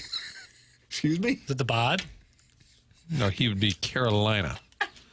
The Jets. Smartest delivery right there was a guy who's clearly in an alliance but is rethinking it. That's my read. What's the name of the guy for Winnipeg? Scott Arniel. I don't remember putting him on my list. I could have sworn it was Lindy Ruff. I remember that one because I saw Jamie Rivers in the break room, and I say, "Hey, did you catch Jackson ranking the 5 most attractive coaches in the NHL?" He goes, "Yeah, that Lindy Ruff thing was a little creepy." I like how he was on board with the segment, but was just off put by one choice. Just Lindy Ruff being. No, but he mentioned, and he's on board with the new guy in Winnipeg. Oh, okay. Well, if that's the case, then I'll probably stand by it and take a look just to make sure. That you find the head coach of the Jets attractive. No, you're not going to get this coverage anywhere else. No, it's similar to the Eric and the Central West End thing where I can identify that they are an attractive man, but not attracted to him. Yeah, that's actually, I remember now. Yes. Yeah. Yeah, what? He's in the top 5? Yeah. Oh, what? Just kind of guy. Right behind Lindy Ruff. He might have a scotch with, and he'll just take care of you. Really? That's how you look at NHL coaches? Is that what that means? You had Brindamore in there, didn't you? Yeah, the bod. That's Rod the Bod. For sure. That way, he probably should have let off. But I think Lindy Ruff did. Gosh, I'm uncomfortable now. I am. I'm talking to HR. Yeah, I don't know what to say. It's just I was tasked with it, and I did it. I don't believe you were tasked with it. Tim, did you assign him? Answer to a higher calling. Oh, is that right? Who assigned you to the ranking? I'd love to know. It was divine. You picked the deity, I guess. Jackson can go F himself. Hey. He watches a game tomorrow night. So I want the listeners, am I or am I not watching? I am cool with either. I've encouraged you not to. Okay, not a problem. Just to do it as a science experiment since you watched the last 2 mostly, and they didn't win, and you normally don't watch, so maybe to break the jinx, sit this one out. No problem. I don't know how the hell I'm going to handle it because I'm so looking forward to it, but I'm telling you, if it's like I can get to the second period, Doug, assuming it does start like around 8:45. Mm-hmm. Now I'm at 10:30. That's doable. But then second period, you got a tight game. It's entertaining as hell. It's going to be tough to go, all right, I'll watch the rest of it not knowing the result at 4:30 in the morning. Yeah, I don't like that. That's the thing. You take a little taste, you're going to want another taste. I'd have a hard time turning it off. That's what I'm saying. I mean, even if I knew I had to go to bed, You make exceptions for nights like this. And if you don't get as much sleep, you pull yourself up by the bootstraps and you get through it. But I've been doing this for years, and it's treated me oh so well. Okay. I got to watch. I'll be up the whole night. Are you going to the game? No, I don't have tickets. But I'll watch. Are you asking for tickets? Because I see that Iggy is asking for a date to the Plowboy's wedding in the Michelob Ultra YouTube chat. If it works for him, it'll work for me. And Mark, anything you want to ask for? Onboarding. Oh, that's right. I'm kidding. It's 10:12. I didn't even think about it. It's fine. I'm kidding. You guys are the best. What am I asking? I'm asking for a defenseman to score and for Hellebuck to get knocked into. Nothing rough. I want him to get just a little rattled in there, and I'd like a defenseman to score. Let's get this thing feisty, man. Yeah, it's I'm ready. I got to tell you, I think it's probably the Blues' best chance to win is if you knock them off their games. I love the fact that Jamie said yes. Yeah, it's absolutely. Probably the and then he gave the story about the Kings thing. And probably, the Jeff Cordnall game. That was an epic comeback, and then they dusted off the Kings. But the fact that he said it's probably even in their scouting report to rattle Bennington a little bit, that he can get a little feisty. He gets a little banty. Oh, yeah. So why not, if you're the Blues, just kind of get in his kitchen a little bit. It does seem Hellebuck's been a little comfortable back there. I want to see these boys skate, Doug. Skate, boy, skate! I want to see him get a little riled up. I want to see Toropchenko knocking people around. Let's go. And when you say get in their kitchen, is it a kitchen that maybe Collier and Thompson could redo? Unbelievable. Because they'll redo your kitchen and make it look like $1 million. They'll bring you from 2 goals down and 2 games down and maybe have your kitchen the best in the neighborhood. A lot of times people wait until they're getting ready to move before they fix up their house. That's a mistake. Do it now. Enjoy it yourself. If you're going to be the one to pay for it, make sure you get to enjoy it. So don't wait. And Collier and Thompson is a place where you can trust. It's hard to trust people who's going to be in your home and not knowing if they'll back up their work. Collier and Thompson stands behind every job they do. During the process, they are always available for you. The Collier and Thompson team cares about the work that they produce. For them, it's more than just a job. It's the pride they take in the fabulous content that they can put in your home. They've been in business since the 1950s, a combined 165 years of experience for their employees. Bob Strati and Carolyn Beard are the owners there. They've both been there more than 20 years. They'll get you hooked up with a designer that'll take care of any part of your house. Kitchens, bathrooms, basement, wine rooms, man caves, bars, you name it. They have done it. You need a wall removed. Yes, they do a lot of that. Anything to make your house look better, Collier and Thompson are the people to see. They got a very deep showroom, more than 10,000 square feet, with more than 20 kitchen displays to get some great ideas for your home. Collier and Thompson is on Manchester and Baldwin, next to Uncle Bill's Pancake House. Come home to quality online at collierandthompson.com. Warson Woods Wacko apparently has some insight into why Jackson cannot watch the game tomorrow night. Jackson can't watch the whole game because he will be dancing at Tin Roof prior to the Brooks and Dunn show on Friday. Is that right? So I would go on Thursday to dance. Get warmed up.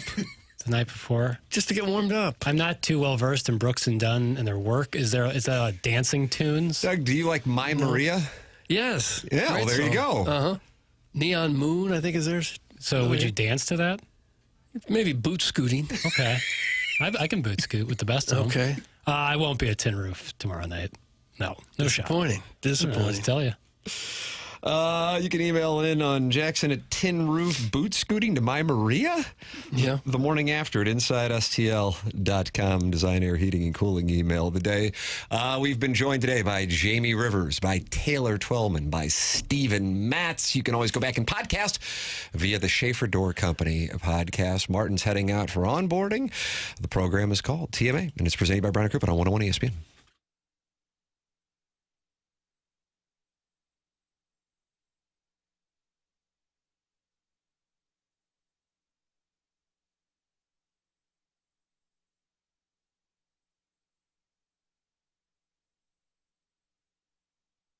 Michael's Flooring has been family and locally owned going back 3+ decades. Michael takes great pride in helping and making sure his employees are happy and make a great living. His passion's flooring, and when you order from him, he wants you to have the best experience for the best price. And that's why he's making sure he gets the best installers and giving them $7 a square yard, which is awesome compensation in this industry. Just come in or talk to them, and you're going to see the difference. They want to make sure they suggest the best thing for you, not pushing what corporate is telling them they have too much of. There's a reason he's continued to grow through the 31 years. Employees love working for him as they feel like family, and he makes sure they're taken care of, and this then rubs off on the families buying the product as they know they have the best interest of the buyers. They have it all, but carpet is awesome, and it's back. They have so many varieties of all flooring and have 3 easy-to-get-to locations in St. Louis, in Creve Coeur, Darden Prairie, and St. Peters. Come see why people are loving getting floored by Michael, and make sure you visit igotfloored.com.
We're repping Louis Archer, shining city on the rise. Toasted ravioli on the plate, but heavy supplies. Jobu sitting in the locker room, blessings on ice. Jets flying high, but not tonight, they paying the price. Blue notes hit ice cold, we crash that net. Thomas dishing dime, shin a vet with no sweat. Blues on a mission, we don't break, we collect. The Jets get grounded, this a St. Louis set. Shin a shooter, clutching OT, I like this one. thunder. Thomas slicker than the Mississippi undercover. Jobu brought the mojo, hands warm, no blunder. The Jets hit turbulence, Louis bringing that hunger. Crowd roaring in the building, beers up, let it spin. From the Dogtown bars to the blaring horns within. Stanley dreams loom big and the grit starts to blend. We from the Lou, where every battle we intend to win. Ice cutting clean, we skating hard like we mean it. Blues jersey dripping, yeah, that energy is scenic. Jets cut from the radar, hitters couldn't glean it. Louis in the heart, we the real team to believe it. Blue notes hit, ice cold, we crash that net. Thomas dishing dime, shin a vet with no sweat. Blues on a mission, we don't break, we collect. The Jets get grounded, this a St. Louis set. Oh, my. How do you do? Oh, fine. Jackson, this one's getting support. At the beginning, I thought it was kind of goofy, but the lyric construction is pretty solid, you know? Sounded like B.O.B. B.O.B. I haven't heard that name in a while. Bob. Right. Acronym. Mm-hmm. And he worked with Haley Williams. And also, was that 2010? No, I don't know the years. And the lead singer of Weezer. Shooting Stars? I just don't. I just don't like know airplanes in the night sky are like shooting stars. I'm doing the high pitch part. Yeah, thank you. I could really use a wish right now. Can you hear the harmony? It's like a barbershop quartet. Yeah, I know that song. Yeah. And then he did with the lead singer of Weezer. What's his name? Rivers. Darnell Coles. Darnell Coles is the lead singer. Weezer here for a while. Right. He went to barbecues, gentlemen. Topless barbecue. Right. And then there was the band Weezer. Rivers Cuomo. That's it. He had a big song with him. Rivers Cuomo. Yeah. Sweater song, undone, parentheses. This rap song is the best hype song yet. That is from the 314. I'm Feeling It. That's from the 314. Song Sucks. That's from the 618. Holy Crap, This Sucks. Turn It Off. That's from Doug Vaughn's Gong. Let's Effing Go. That's from Ironhead. And Jackson has a bumper sticker that says Cowboy Butts Drive Me Nuts. What does that have to do with this song? I don't know. That'd be a good bumper sticker. It wouldn't be. If he wants to have the bumper sticker, yeah, he's got that 26.2 bumper sticker. Well, that's better. That'd be it'd be tough to pull into a place with that on the back of your car. And you drive a Mini Cooper, right? Purple. You don't want to mess that thing up. So that is actually like you have a purple Mini Cooper. That's right. Top down. That's what you're driving now? Yeah, that's right. That daily driver. That day he had to come in the snow, that Mini Cooper got him here. Yeah, front wheel drive. And it's purple? Magenta. But yeah, has a nice sheen to it, Braden Sheen.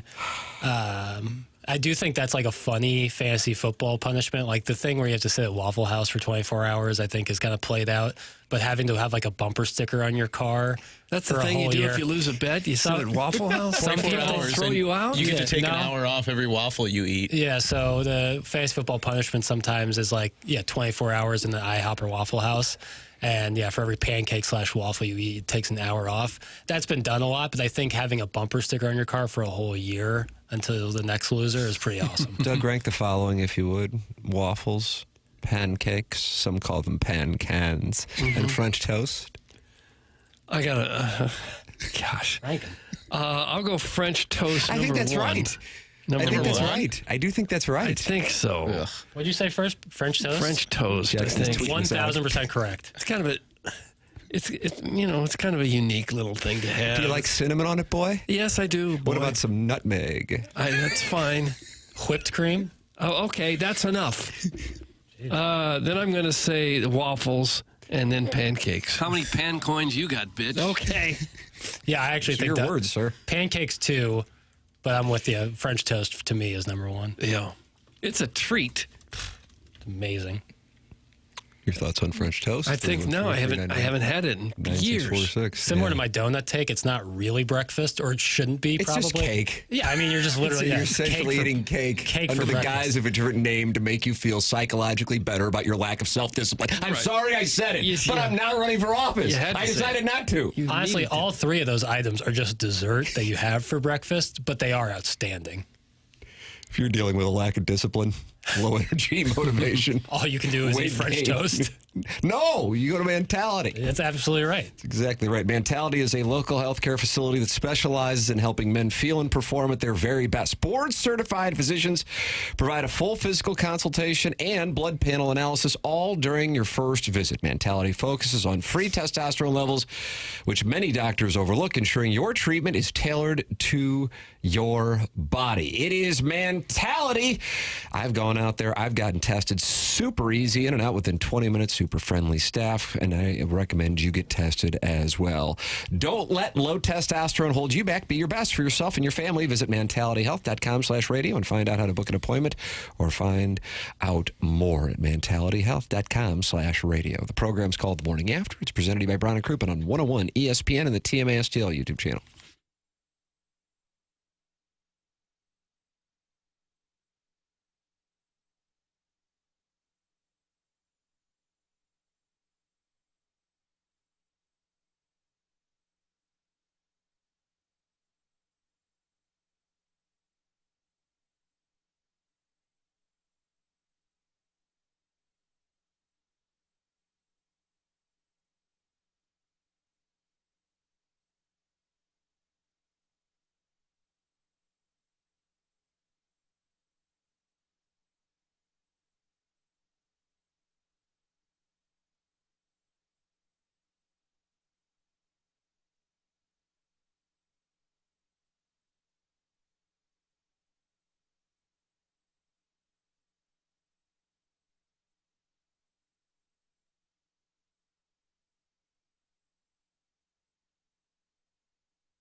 Your tuba. That's correct. All the boys are back in town. All the boys are back at home. Back to toasted ravioli in that Budweiser phone.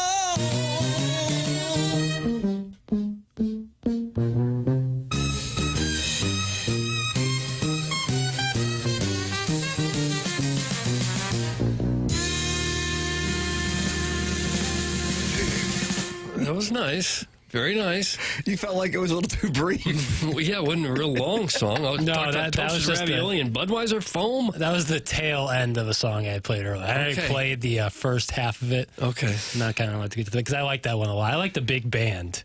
St. Louis Blues, you know, Yeah, it should I like have it. like a blues kind of feel to it. Doug Vaughn's Gong texting in 314-399-9646. And keep in mind, you're only 9 days away from Jackson having a first week of a month where he will update people's names if you don't have a text inbox name yet here on the program. Doug Vaughn's Gong did not like the rap song for the previous segment in the 10 o'clock hour, but big fan of this. Now this is pristine, elegant, delightful, wonderful. That's from Doug Vaughn's Gong. Baby Making Music. That's from Thanks, Dad. That's the name he wanted. Yeah. Thanks, Dad. Since the TMA, I kind of like that. Yeah, well. Since the TMA started doing these annoying songs, the Blues have not looked good at all. Stop it! It's from the 217. Jackson, are you the one making these songs? No, they send it in to us, and they're cool, and we appreciate the listeners and their creativity. And so we and it's great return music. You heard that. Plus, not to mention, it can be played on YouTube. So, do I have a text inbox name? That's from the 618. I don't know. When's May 1st coming up? Well, he doesn't if it shows up as just a phone number. That's right. Wouldn't that That's answer right. The question itself. May 1st will be next Thursday. How do you get your name in the text inbox?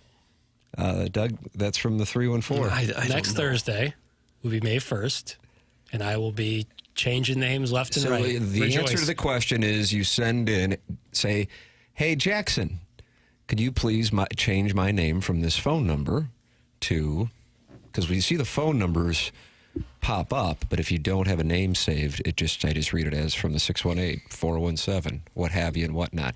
Doug, it is a Blues Playoff preview segment, and The Athletic has just come out with this article, and I know you love rankings. I do. You love power rankings. Yes, well, sometimes, I How do you feel about pressure rankings? Pressure, like who's under the most pressure? That's correct. Okay.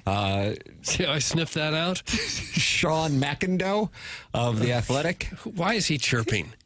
He just wrote a column on the pressure rankings for the 16 remaining teams. Oh, gosh. In the Stanley Cup. Jeez. Stanley Cup playoffs. Who do you think you can take? You can go from the top or from the bottom. Your pick. There would be probably more pressure on the Blues since they're losing 2-0. I think going into the playoffs. Who's under the more pressure? Yeah, Sean McIndoe, The Athletic. I got to read McIndoe's mind.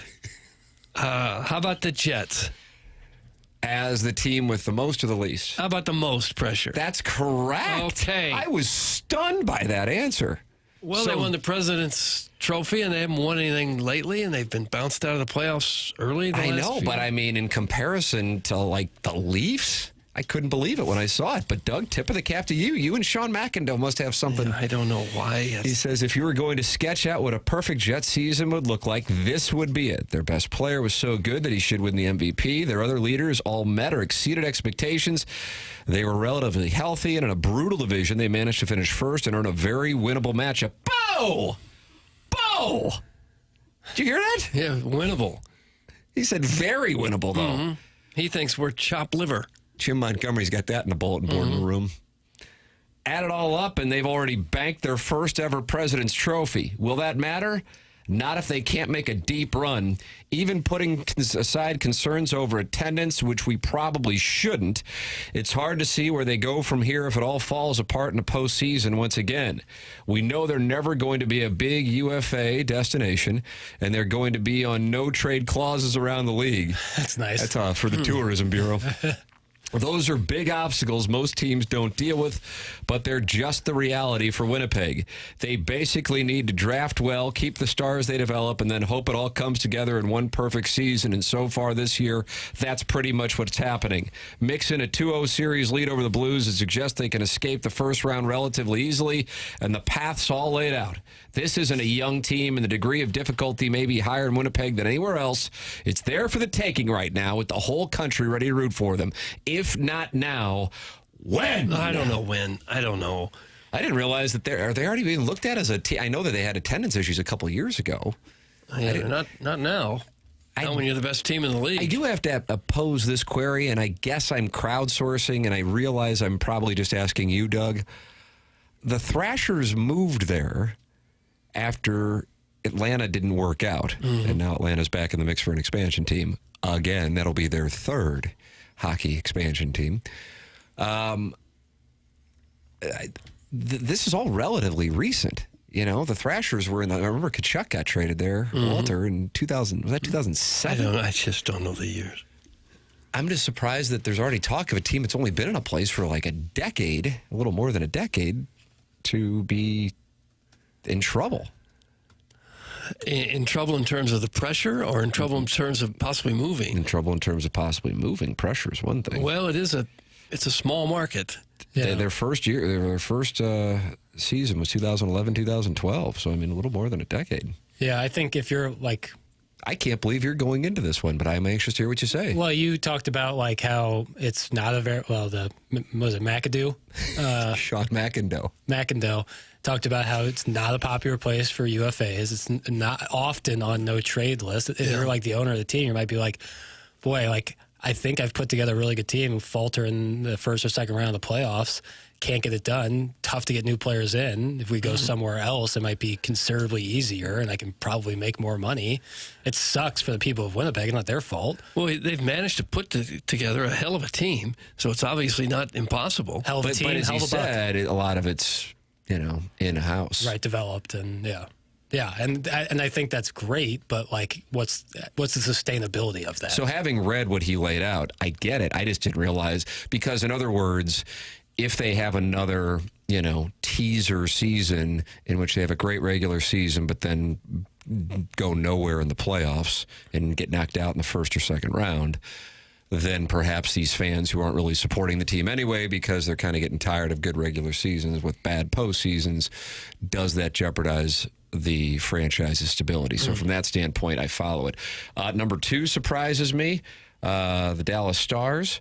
Number 3 surprises me, the Tampa Bay Lightning, although I get it because the window kind of closed, and now it's the second stage of the window would be closing. Carolina 4, this is where I would have gone. I would have gone right where I see 5 and 6, and that's Edmonton and the Leafs.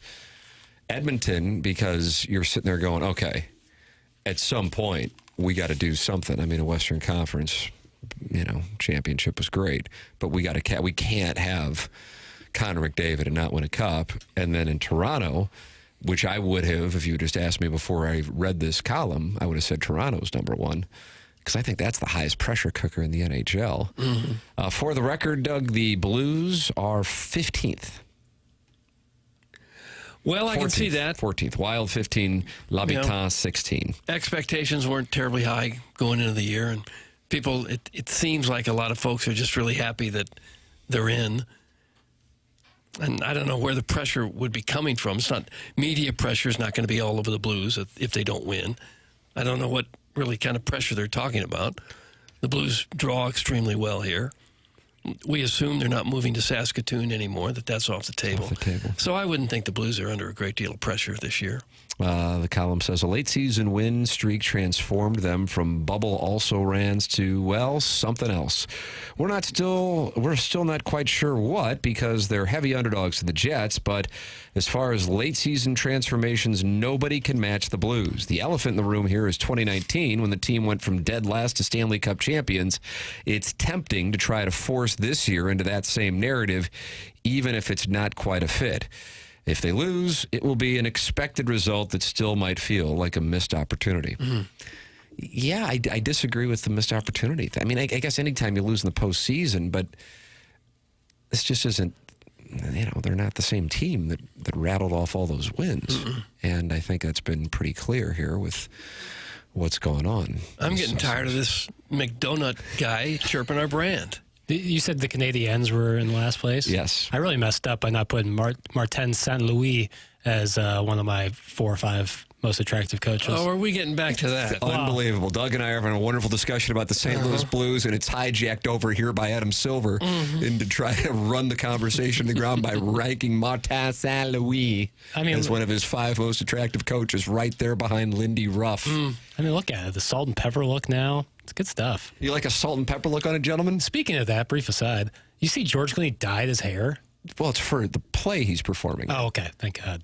What, you thought it was like a... I thought for Clayton happy hour? Well, he dyed black or something? It's like dark brown. Okay. I thought Urlacher was playing a joke when he showed up. I agree with that. Showed up with that thing on his head. So that thing was a hair transplant. I know. But like Urlacher's famously bald, just like Clooney's famously silver fox. So if you go away from that out of nowhere, okay. All right, making sure. Thank you, Tim. Okay. I was nervous about that. But this all starts with Martin St. Louis. Yeah, well, I was talking about... I'm sorry, I didn't mean to. I thought it was a real shame that there was a guy, a star player like him, and his name spells out St. Louis, that he could not have been on the Blues. Yeah. You've got to get him, right? Yeah. I would have thought. He played for the Lightning? For a long time, Ning? I think that's right. Correct. Yeah. I played a lot of NHL 08. And, did you really? Did you really? Sure. Absolutely. You still didn't fall in love with the game. No. Still, I never figured out what icing was, even playing the game. You know now, though, right? Sure. You don't know what icing is. Yeah. On the power play, though, if you're on the penalty kill, do whatever you want. You know? There is no icing. Yeah, throw that puck anywhere. Not obviously into the But when you're watching and icing gets called, are you confused by it? They have to say it for me to be like, okay, that was icing. I would hope so. I can't just identify. The official might just be bluffing. No, the broadcast crew. You couldn't recognize it yourself. If you were the linesman, you wouldn't know it. No, I don't think it'd be a very good linesman. I don't like that you don't have to go touch the puck for icing. They did that after work stoppage to try to speed things up, and then sometimes it gets waved off as the puck makes its way down the boards. And there were some guys getting really crunched because a defensive guy would go back to get it, and with his back turned, an offensive guy would come and just staple him into the boards. Oh, I'm sorry. I thought this was hockey. Oh, Jiminy Christmas. Doug's had enough. Email in. You can have enough, too. The morning after at InsideSTL.com. Design Air Heating and Cooling email a day. Doug, you know something about Design Air? I do. Design Air is going to take care of any problem you might have with your furnace or your air conditioner. Maybe you don't have a problem.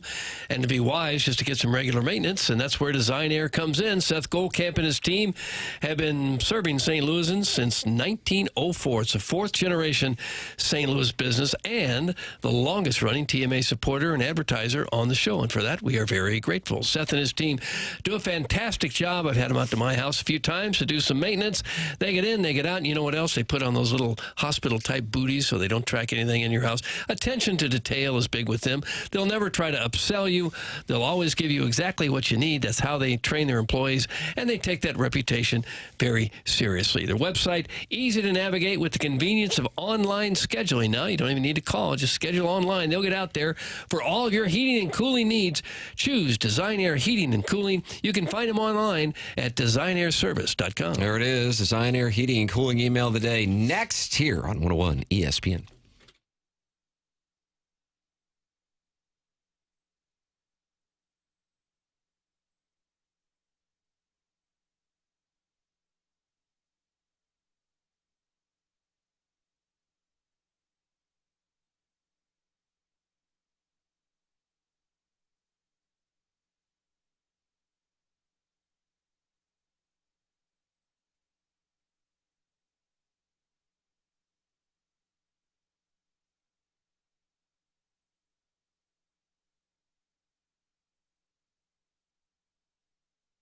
Tim McKernan for Universal Windows Direct. If spring cleaning has you thinking about spring upgrading, this is the month to do it. Freshen up your home's look, boost your energy efficiency, and save big during Universal Windows Direct Spring Home Improvement event. Right now, it's their classic fan favorite offer. Buy 2 windows, get 2 free.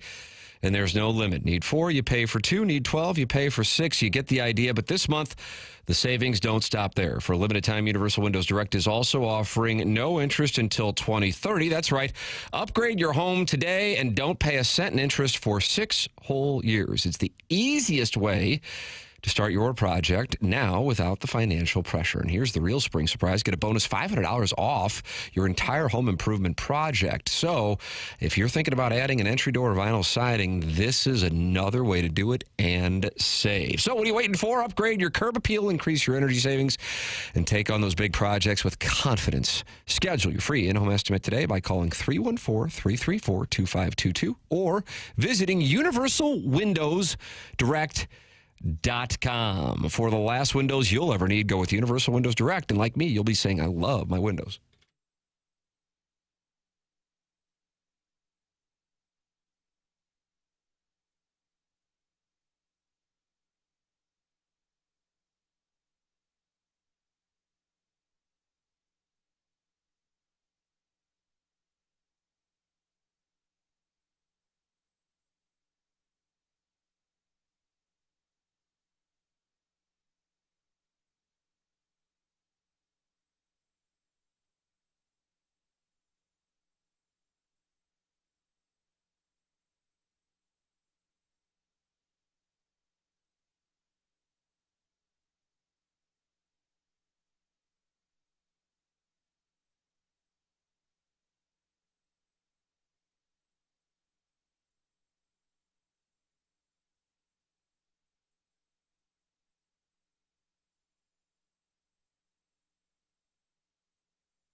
This is Action Jackson with a SportsCenter update driven by Johnny Londoff Chevrolet and Johnny Londoff Autoplex. The Pacers defeat the Bucks yesterday.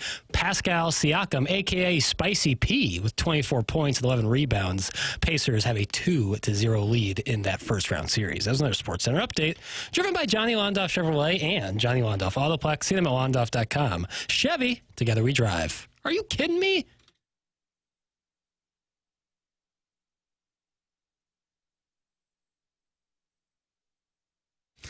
Welcome back to TMA 101 ESPN. Doug, guess what it's time for? Email of the day. That's right. Brought to you by Seth Goldcamp and Design Air Heating and Cooling online at designairservice.com. Happy Wednesday, lads. Top 3 Highwaymen songs. Number 1, Highwaymen. Number 2, American Remains. Number 3, Against the Wind. I'd like to extend my apologies to KG in Tight Pants Town. I never meant to offend you or the fine citizens of Jefferson County for wearing jogger pants. This show doesn't kink shame, so I shouldn't hit you with shrapnel from my jogger pant grenade. It looks like the Real Housewives of TMA won't have a St. Charles representative, but I'd love to see a Timmy's tour bus loaded with the cast of He's and She's and Troll Main Street for one night, similar to when the Orange County Housewives take an exotic vacation. Cheers, that's from my cousin Vinny. My cousin Vinny. Have you ever seen a beefy fella try to hide his rotund stomach by tucking in his shirt real tight? He thinks he's hiding his love handles, but you can see his belly jiggle like a bowl of Jell-O as his doughy midsection yearns for freedom. This is what I picture every time one of these heavy-breathing, disgruntled dudes calls your show. What's the vetting process to make it on the air? None. Hello, you're on. That's how it works. Do these unhinged fanatics simply call and say something like, I know it's only 7 a.m., but I'd like to interrupt your conversation to complain that my texts aren't getting read? And somehow, these unfunny competitive eaters are immediately allowed to broadcast their thoughts across the bi-state region. Why do you hate your loyal listeners? We don't want to hear heavy breathers gasp for oxygen on the air. I swear Albert Edison was huffing so loud, it sounded like he just participated in a dance contest for Andy Reid lookalikes. Damn. I never thought it would be possible for a call to be worse than that one dude who knows a guy that lived next to a guy who heard Cam Jansen can really take a punch. But somehow we reached a new low today. Although if you guys are going to let Jackson say things like, I really want the Winnipeg coach to take care of me while he daydreams about Lindy Ruff's mustache, maybe the phone lines are not so bad after all. Doug, that comes from the JV golf coach. JV golf coach. Dear esteemed hosts, I wanted to float a modest proposal for your next golf scramble and live remote that Tim will have to skip on short notice because the thought of leaving his basement to schmooze with guys that can't afford to support his sponsors will overwhelm him, and the tournament will last longer than the formidable St. Louis's Most Beautiful People segment you guys eye-rolled your way through for 8 months. Ah, yes, Ruth Park Golf Course in University City. The course has a certain lived-in quality. The fairways are mostly there. The tee boxes are charmingly burnt orange color. And the greens offer a variety of textures. The bunkers are just lower patches of ground with different dirt. But what it may lack in polish, it more than makes up for in character. And let's not forget the audio ambience. Doug, you ever play Ruth Park? That was my first quote-unquote real golf course. It's not a shot at Tower Tee, but I'm just talking about where there would be par fours and you would not hit, I have never been to Ruth Park. Is that right? Really? Home of the fives. That's where I've learned the game. Is that where you learned the game as well? 5 minutes from my home growing up. Same here. And let's not forget the audio ambiance. Apologize. Car alarms, rodents, and then a leaf blower, making it a unique, dynamic soundscape for any live broadcast, much like the time Tim dialed in from what he had hoped to be his escape plan in Jupiter with weed whackers, excavators, and yapping dogs seemingly being mic'd up for 3 hours a day. To no one's dismay. Doug, do you remember the weed? There was leaf blowers in the neighborhood. But that work's got to get done. Amen. We recently kicked off a lads party weekend there in St. Louis, and it delivered everything we were hoping for. Warm beer out of styrofoam cups, a stolen car, an airport security guard welcoming us with the threat of arrest if we didn't scurry across the 14 lanes in the arrivals lot in a hurried fashion. Luckily, we found our way to Ruth Park and Resort. It's fully walkable, which is an idea for the, let's say, fuller-bodied fans of your show. Those who want to enjoy golf without the pressure of incline. That's not true. And when you're done, Circle K down the street serves Fountain RC Cola. Doug, how about that? RC Cola That tribute sounds to the good to me, St. Louis yeah. Rams. Ruth Park is every man's country club. Yours in hopeful planning, party planner to the poor's, Nigel L. Peppercorn III. He is a party planner, Doug. Nigel L. Peppercorn III. Sadie Hawkins, Doug, the Cardinals picked up a nice come-from-behind win in Atlanta to improve their road record to 2-10. Mike Francesa is reporting 4 guys watching 1 guy play basketball is not an offense. Is that a new report? But I think the lead is that Libby Jack is reporting that Forest Park is 8 times larger than Central Park in New York City. Well, that doesn't seem right, and anyone who has been to both would find that claim sus AF. And in fact, Forest Park is roughly 1.5 times, not 8 times larger. But let's cut remedial math boy some slack since he revealed he really was in remedial math technically throughout high school. That's true. As we celebrate the 40th anniversary of just one of the guys this week, I can't help but think of the TMA callers. Is this week's batch of callers the worst in the history of the show? Damn. On Monday, we had the geriatric blind man from Festus finally getting back on the air after spending a week on hold. So he could run back his lame shtick about naming a baby. Then on Tuesday, we had the guy who Libby Jack finds attractive but isn't attracted to calling in to break the news that was really just a repackaged clickbait nothing burger Bengals story, only to bleach himself when he learned you already talked about it last week. Then today we had a guy call in to passive aggressively bitch about not having his text read under the guise of wanting to know if Libby Jack updated his text name, only for Libby Jack to drop a "I don't even know who you are," like he was Don Draper in the elevator.